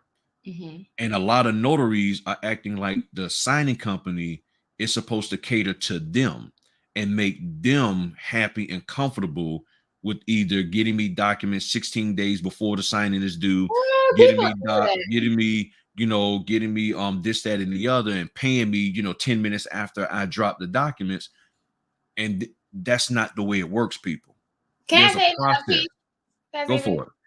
If you get assigned a signing several days out, do not ask me for loan documents. I do not have them. I don't know what that is. People will get assigned to a signing that's like 3, 4, 5 days out. I need loan documents today so I can properly prepare and review them. First of all, what are you reviewing 5 days out? It's like, I want to know why do you need these 5 days out? It's just stop. Okay, day before is fine. You can email me and ask me day before, not several days out. Don't do that. Day before. That's it. Yeah. Oh, you gotta so if you want to get work from On Time Notary, you would go to signingorder.com. Signingorder.com, make a profile on there, and that's how we send out our work orders. So signingorder.com. Make sure you have a picture, a phone number, an email, and make sure your credentials are updated and not expired. Okay, updated. A lot of them are, and then I have to unassign you. I don't know why. Sometimes signing order will still give it to people, and I'm like, no, they don't have an E&O. Take it off. Give me somebody else. Yeah. So it sounds like, and my whole thing is for new notaries. Let's say a year in this business, I would caveat it this way: if you've been in the business a year and you have, say, less than 50 signings, I don't think it would be smart for any notary that if they get an order from you or any other company to start badgering them and going back and forth about the dollars. That if you get an order, because again, people keep saying it's oversaturated, Griff. It's so many of us out here. Okay, so if it's oversaturated and you have the fortune of being selected, why blow it up by then saying, okay, well, now that I'm selected, all right, girl, look, you're gonna have to pay me by like 150 more. I mean, that 85, 90 you paying me is nice, and I really do need it because my kids need some Gerber, but I need a little bit more. Some Gerber. It's like, okay, the market's not even oversaturated. Stop saying that. People say that as an excuse to to be less than. They're making excuses. They're using it as an excuse not to make money. They're using it as an excuse so that they can have a way to bow out. I always tell people, if you want to get out of the business, just get out. Stop making excuses. If you don't like it, you figured out that you're not the type of person that can go and do 6 signings in a day like I had. I didn't have to, but I did. You don't want to drive to Williamsburg. Like I picked the order up to go to Williamsburg. And I'll be honest, the reason why I took that order because I hadn't seen anything from this company in a minute. And I was like, uh-oh, did I do something wrong? And it had got quiet. And I was like, so when I saw an order from them, I'm like, okay, I'm gonna just take it. On their radar. Yeah. I said, let me get back on their radar and do it. And I said, it's on a Saturday. All right, I can go take a nice little drive to Williamsburg. But if you realize that this isn't what it was cut out to be for you, or the reason why you don't think it's cut out for you is because you're trying to have the life that somebody marketed to you. You're trying to have the life that they marketed to you or that they're bragging about in these groups. And you're like, well, I can't do it. Then I get it. So now you got to ask yourself, is this a business that really can be done for me? Can I really do this? And if the answer is yes, then you have to figure your way out. Because like for me, I found out pretty quick, like it was hard for me to try to get direct clients here in Virginia, in the Hampton Roads area, because I would go to them and one lady looked at me up and down. She was like, we don't need you. We got 8 notaries in the back. Why do we need you? I was like, and then, you know, all of a sudden I started like, okay, you know, the Florida in me. So I'm like, hold up, I'm about to unbutton this collar. I was like, hold up, why are you rolling up on me like, I don't need you? I'm like, you're having a bad day. I was like, okay. And she was like, because we got 8 notaries in the back and we don't need y'all. But then I said, well, ma'am, I'm not here to take business from you. I'm just here to add to what y'all are currently doing. And then she sort of had a different tone. And she was like, because a lot of times if you go in there, they might think that you're trying to take business from Miss Agnes. That is a thing, because sometimes title companies have in-house notaries, and if and then they'll feel like, oh, they're taking my work. That is a thing. It's not often, but that's a thing. But it's just So what I do is, you know, I just say to them, I say, look, I'm not here to take business. I say, keep what you currently have in place. I'm just here to add to it in case you need a mobile notary for somebody who can't come to you. So then her tone changed and was like, well, okay, I see what you're saying, but you know, to be honest, we've had some really bad problems with notaries, mobile notaries not showing up, coming to signings, and they've just been real difficult. So we're a little iffy about it. So that's why we tend to use the signing companies. So if we need to have a notary go out somewhere, we will go do a signing company. So there's a signing company all the way up in Rochester, New York. Companies here use that company to get notaries here. So I'm like, okay, you're going all the way to Rochester just to get me, and I'm like 15 minutes from you. And she said, yeah, that's the way it's going to be. I said, understand. So at that point, what was marketed to me came to realization was like, that ain't the way it's going to be. So now I can't just roll up into a title office and get all of this work that you said, because they're like, nah, we've had bad experiences. We iffy about y'all. That's nice, but we work through the signing companies. So at that point, I had to make a decision. Am I going to keep trying to force my way into the title companies, or am I going to try to make as much money as I can from where the source that I can get it from? So I started working with the signing companies, and next thing I know, I'm sitting here like, okay, money's rolling in. People always think that you don't make money with signing services, and you do. Like, you make a lot of money with signing services. I made $650 yesterday. Yeah, you don't have to go direct. So that tells me that I averaged over $100. I did 6 signings, made $650 total. My lowest one was 75, and that was a loan mod. That was only 10 pages. So I made from 75 to 150 yesterday between. I'm like, where's the problem? Because as I always ask people, is your goal to brag about how what you made per signing, or is it the fact that you want to have some money in your house for your husband, your wife? Especially, I mean, there's some ladies out here, your spouse, your husband, your man that you love dearly might be going through something right now for his work. And he might not feel like he's the man that he needs to be because he can't provide for you like he wants.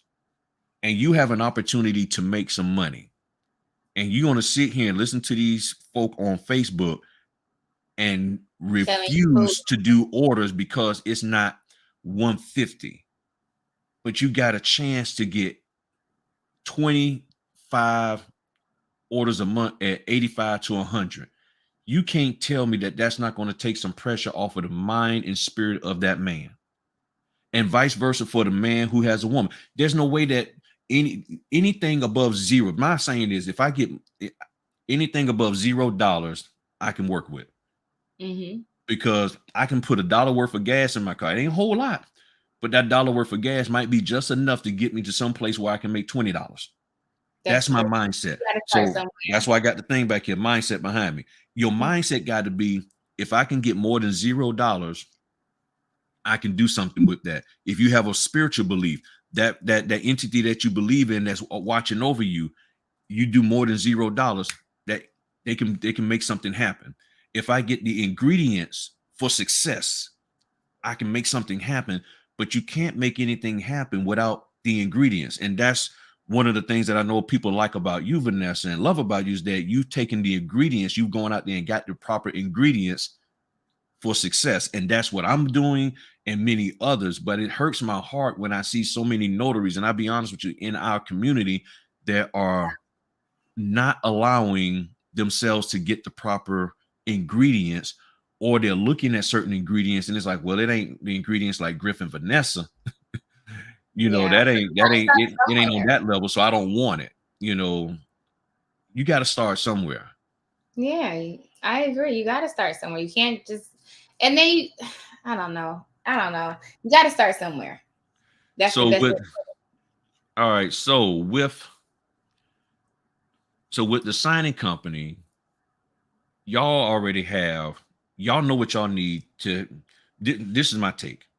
When a signing company pays a person, it's because there's an agreed upon fee that you have with your client. Yes. So your client says, here's what we can pay you. So it goes in one or two ways. Either they say, what do you want? And you tell them, or they say, this is what we pay. And you either accept it or reject it. It's one of the two. They either give you the ability to share with them what they want, what you would like to get paid for your services to them. And either way it goes, you have this dollar amount. So now from that dollar amount, you have to look at your business expenses and say, okay, out of this dollar amount, there's a percentage that I have to pay to the notary.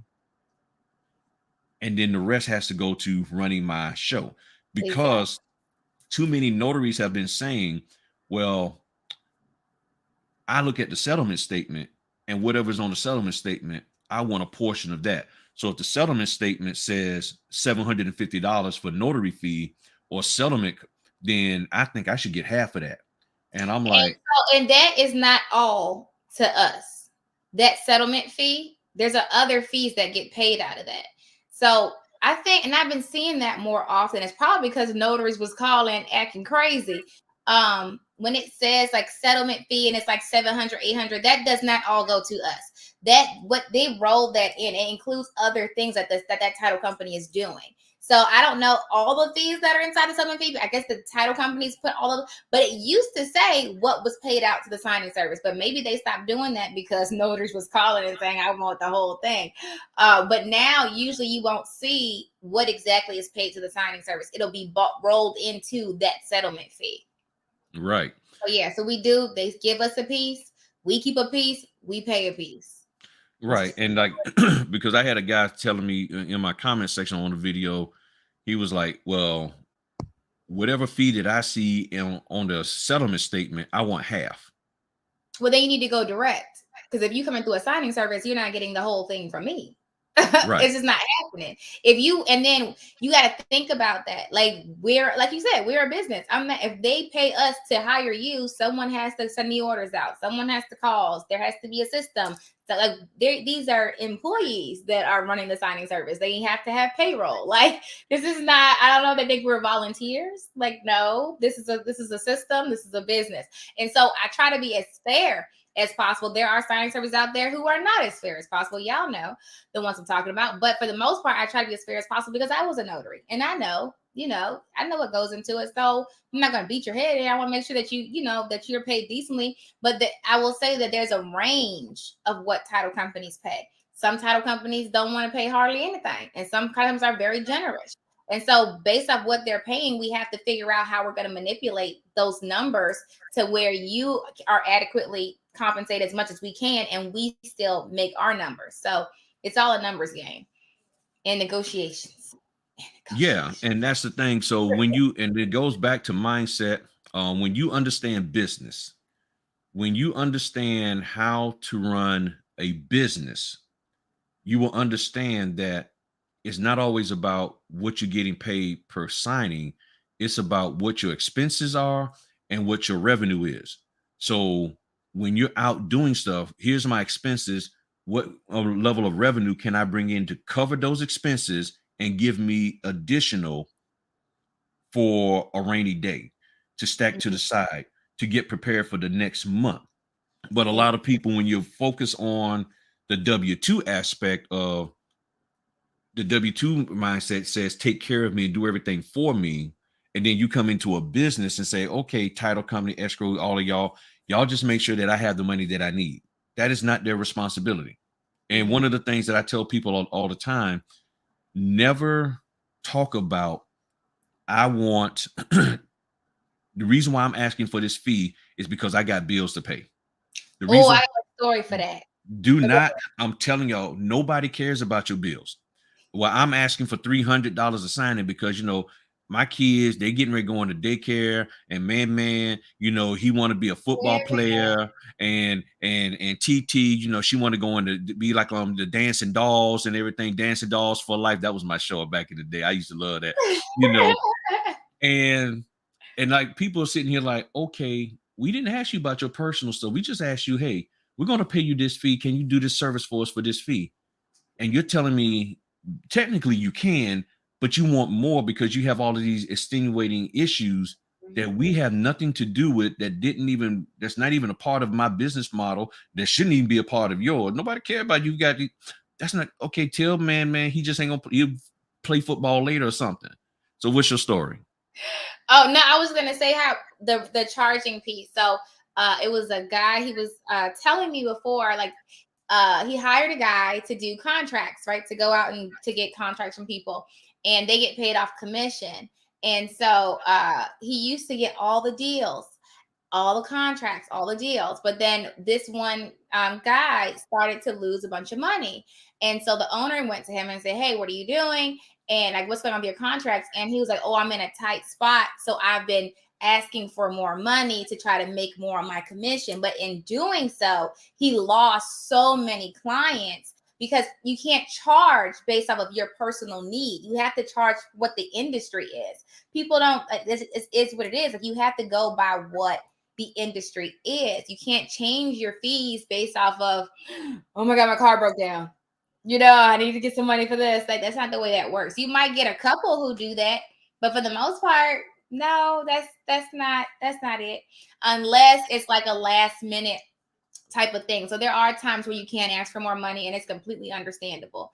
But most of you guys know that last minute, you know, different language, when you have to do, you know, accommodate for different things, like multi signers, like when you have like a 6-person signing, you know, things like that. You know, it's requiring more of you. So when there's requiring more of you as far as work is concerned, then you can do it. You know, like really late night signings, super early, like 6 a.m., 7 a.m. signings, things like that. You know, you may be able to negotiate a little bit more, but not just because. Like, it's not, no. Yeah. Or if you're in a rural area. So a lot of times we get orders for people that's like in the country, and we'll send an order out, and only like 2 notaries will be in that area. And now we know that if we send it out for like $100, they're gonna counter with like $250. But that's because they know already they're the only ones there. And so if you're in a country, and we have to pay it, but you know what? Title knows that, and so we'll say, you know, hey, it's only 2 notaries here. You probably know that because you were looking too. They want this. And of course, when we say they want this, we add a little on top. We need this. And they'll usually approve it. So people in the country be getting, you know, I don't know how many they get, but usually when you're in a very rural area or like a mountain area, and it's only like you're the only notary there. Usually the least amount that I've seen is like 2 notaries in an area. Mm-hmm. Usually when I search for notaries, there's, you know, a lot, like pages and pages. But I know like when I did one in the Virgin Islands, only 2 came up. And so I knew that they know, usually, you know, when you're the only, you know, because you get all the calls. And so they're like, oh, I can do it, but I need this much. Right. Mm-hmm. So there's that. Or like when they speak different languages, it's not common. Like what was that one I had? If you follow my channel, you heard me talking about it. I said, what is this language? It was like Hindi, I think. But it was another word for Hindi. And I was like, how am I supposed to find something? I think it was they spoke Arabic, I think. I forgot what it was. And it wasn't a lot. I had to do some digging. But if you speak a language that's like not a hot commodity, like Mandarin, or, you know, things that are not you know, the norm, the like the most popular, you can ask for more money. So there's that. Yeah, and everything. Now, somebody asked about Fidelity Approved. Now what I know is, and let me share this real quick with y'all.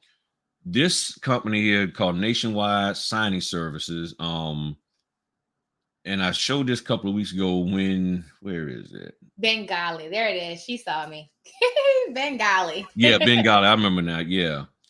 So with them, they have the FNTG documents on their website for you to go through. What's that site? Because I couldn't find them again. People kept asking me, and I just sent them right to Fidelity. Yeah. So this company set you up an account, and they have all of the Fidelity National Title Group documents, and you go through, you read them, and you initial and you answer the questions and all of that. And this here is let me put this in the thing.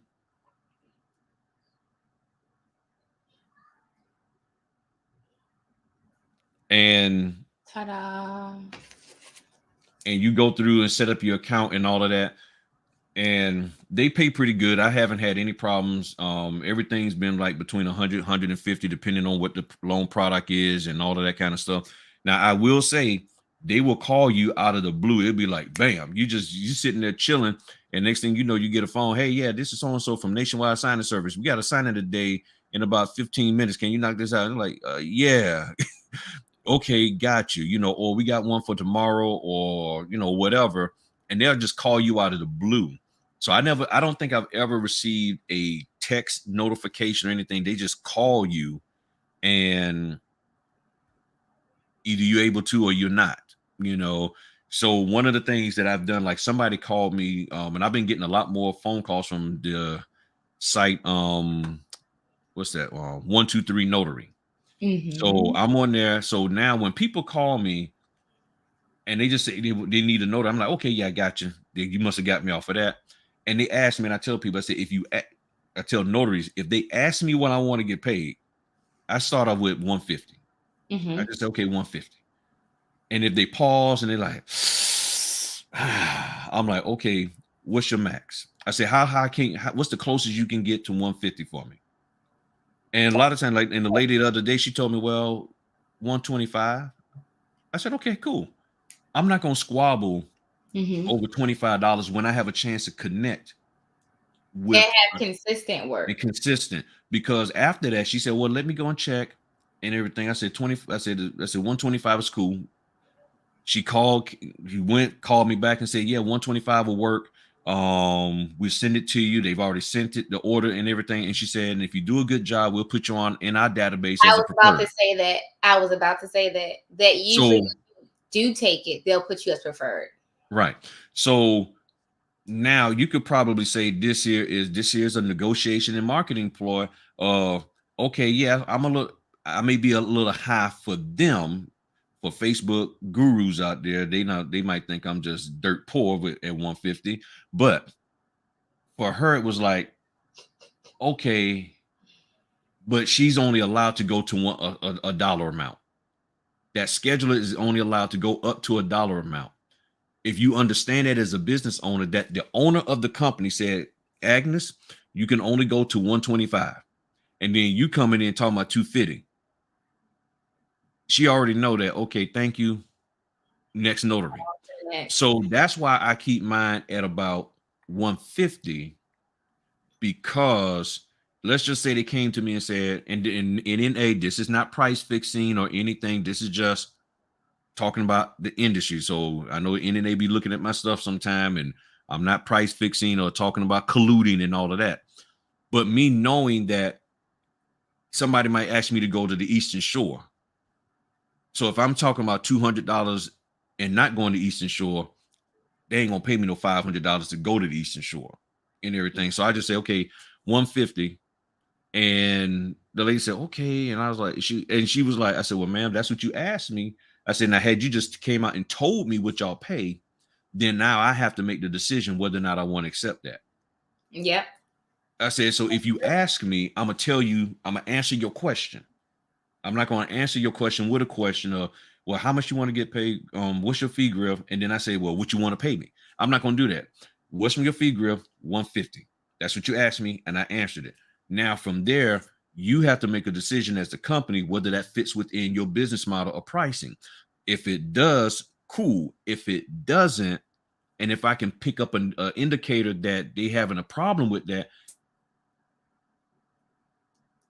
I immediately say, okay, well, before we hang up, what's your max? What do you normally pay?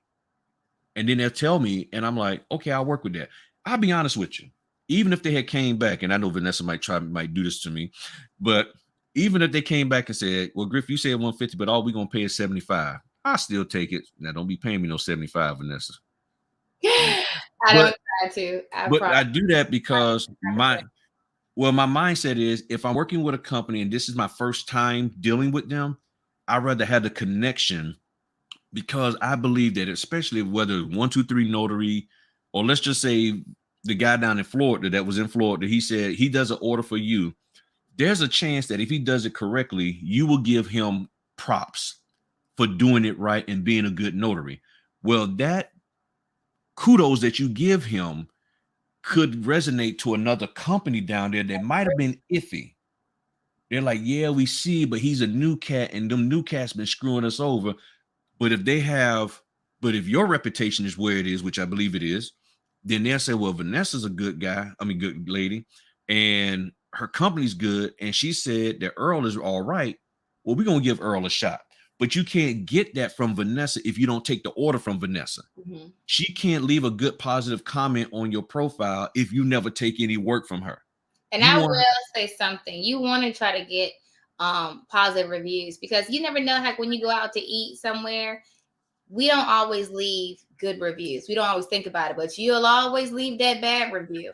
The same thing with signing services. You'll see way more bad reviews that companies do than good reviews. So people will come to signing service. It's not intentional. I know for me, I'm working on doing more good reviews, but it's like you remember to take somebody off. You know, you remember to, oh my God, this is what happened. But you don't always remember to say, oh, this person was great. Da, da, da. And a good way to do that is you can ask. That's not a bad thing. When you close that order out, depending on your platform, you can put notes and you can say the order was closed, everything went well, the borrower was happy, I shipped the docs. It would be awesome if you can leave me a 5-star review on your platform or add me to your preferred listing. It's like on YouTube. You know, if you say, all right, guys, don't forget to like and subscribe, people do it. Because like, oh, I forgot. Same thing. I'm like way more apt to remember because I'm doing a million things. And so when I see your comments, like, oh, I could do that real quick. She was awesome. Da, da, da, da, da. Right? Helpful tip. That's how you get right. I got a lot of reviews on SnapDocs. I'd be like, oh, the order closed. Da, da, da, da. Be great. Give me a 5-star review. Thank you. Yeah. It's all right, party people. I got a sign in to go to. I picked up before. Yeah, I had picked it up. Well, it's from it's a loan mod, and it's from one of my good clients and everything that always send me work. So I was like, all right, cool. And it's only 19 pages and stuff. I want to do loan closings again. It's not fair. I do. I like them. Now I want to get back in there. Y'all got all the work. But it's okay. Yeah. I still do some. I probably do like 2 a month just because I'm like, oh, let me get one real quick. Like, let me like out there. Now, y'all, just so everybody know, and next week I'm coming on your platform. Yep.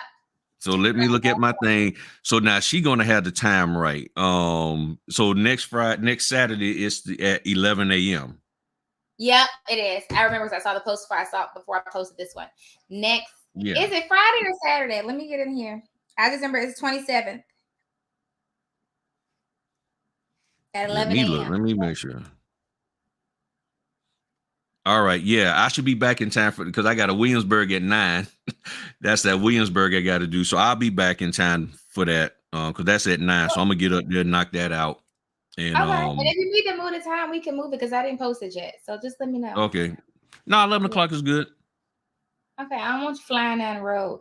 Then you be like, what if you get a reader that wants to read everything? Just let me know. Flexible.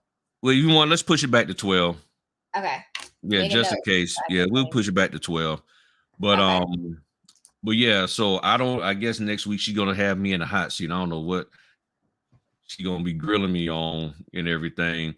But I do appreciate you, lady, coming on and everything and educating people about the signing companies and having the proper relationship, because it's very, very important. And my take is simply this: if there's, let's just say, if there's 6,000 notaries in the Richmond area, there's not 7,000 or 10,000 title companies. There's not more title companies than there are notaries.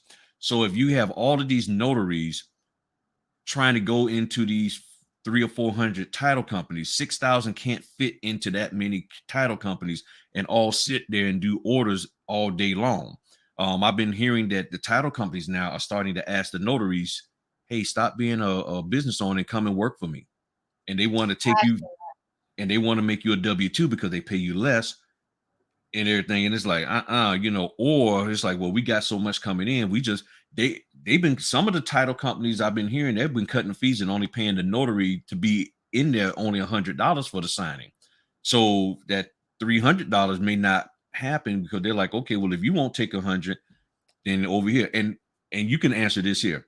I don't think there's ever been a person in the history of signing companies, a notary that has ever countered and say, well, I know Griff wants that order for 150, but I'll do it for 100.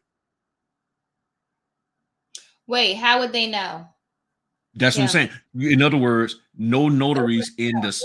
No, see, you can count. You can go and undercut a notary at a title company.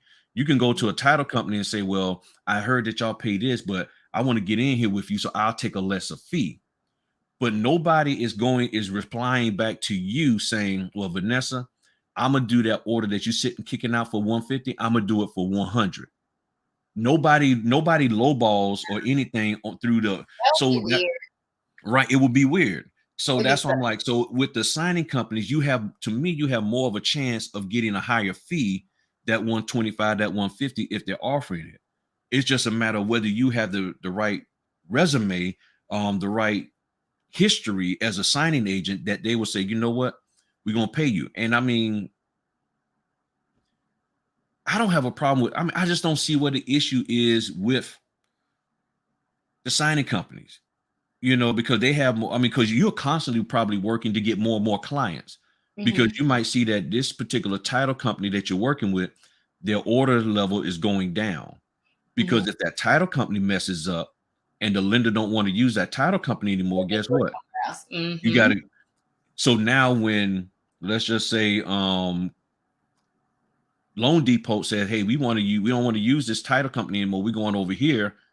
Guess where you going?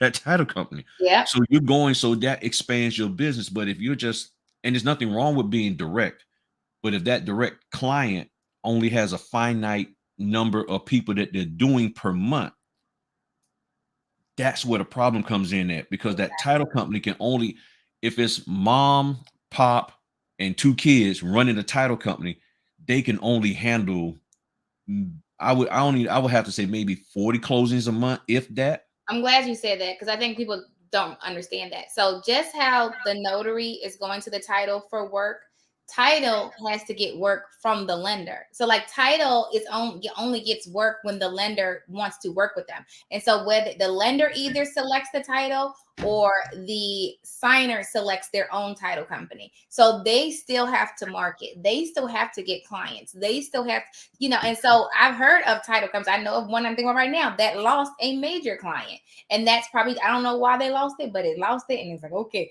And so title companies have to get work too. And so you don't want to put all your eggs in one basket too, as a notary. You want to have multiple, just like title companies want to have multiple lenders, right? Multiple, even individuals they market to.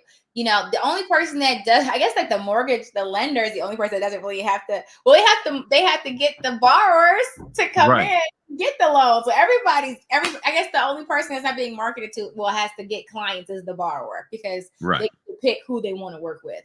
Correct. We're all marketing. And that's the thing, so if this industry switches and changes from a signing company perspective, I know that you're sitting here and saying, okay, if volume goes down, if fees go down, I need to have a set of notaries that I can rely on and trust. So that when these clients come to me, these title companies come and say, hey, things have shifted. You know, we're not going to be able to pay you as much as we could, but we still want to work with you. And so you need there's a piece to this. Mm-hmm.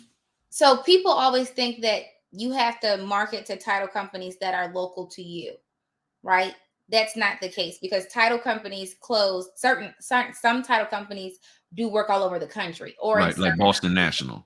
Yeah, so you don't, and so I feel like the ones that are hiring people are the smaller ones, unless Correct. they have multiple locations, and that's fine. But there are large title companies that will always, utilize. It's more beneficial for them to utilize signing services than to try to hire a notary in every state. Now, what they can do, like what Quicken did, start their own title company, which is Amrock.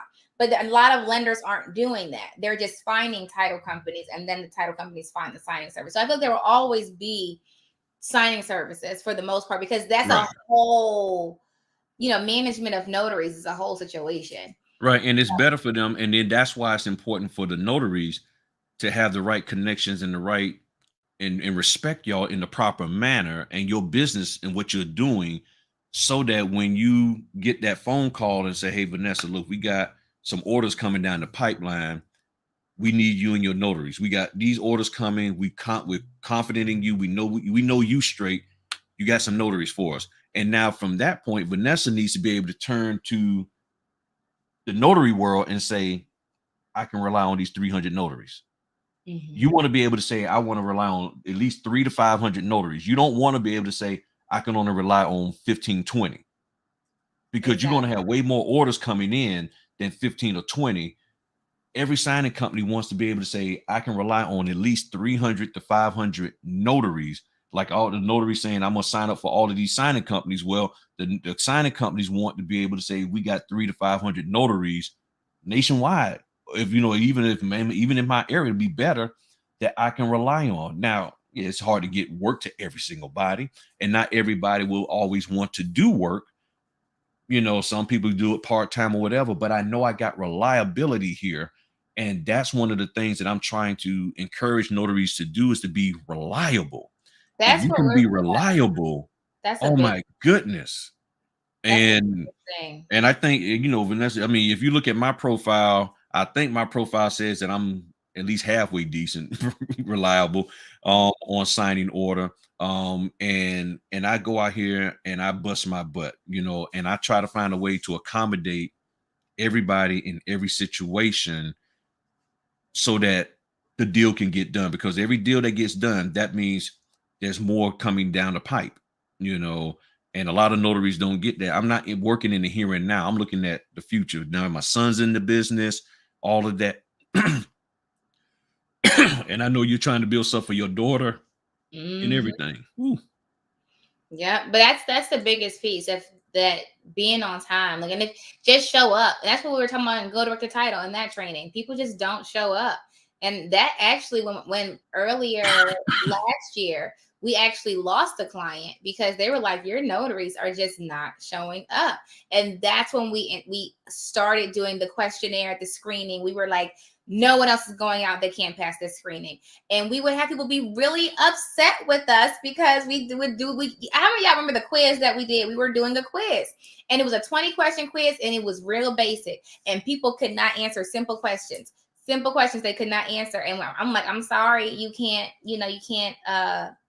sign on here. You got to go take some training and come back in 60 days. And I'm like, and that really brought down, our no-shows and our mistakes, because there were so many people out there who had no idea what they were doing, and they cost us. And so it's like, okay, hold on, let's fix this. But the biggest thing is no-shows. Well, and again, what you're saying here is what I've been saying all along. Ooh, I've been talking too much. That's okay, I can talk. One of the things that I've been saying is, the moment a signing company comes into a problem, they're going to make an adjustment to eradicate the problem. Yep. That's business 101. The moment you come into a problem, you say, how do I mitigate this? How do I get rid of this issue? And then you find a way to get rid of it so you can keep doing your business. Because if you don't, it will kill your business and you might as well shut down. So when you don't want to deal with stuff, the only thing left to do is cancel.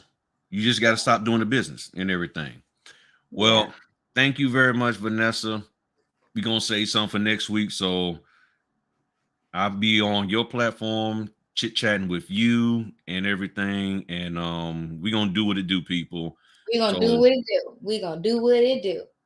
So I appreciate all of y'all. Thanks for all of y'all who hung in here with me for over 2 hours since I got on here early. And he just told me I would have popped up here. I know. I'm just cleaning. That's all. I'm getting the house ready for Thanksgiving. That's it. I could have popped on here. Hey, y'all. Yeah, and I'm waiting for I've ordered me a new standing desk, electronic desk that go up and down. Good. Yeah. I can't wait. I'm waiting for it now. So it's gonna be here. So and all that. And I'll get you the information on the lights. Oh yeah, I need that. I need that. So I can have the bright light too. I need that. All right. Well, y'all thank y'all everybody for everything. You have a good day, young lady. You too. You too. Have a great Thanksgiving. All right. And see you next week, lady. See you later. All right. Bye.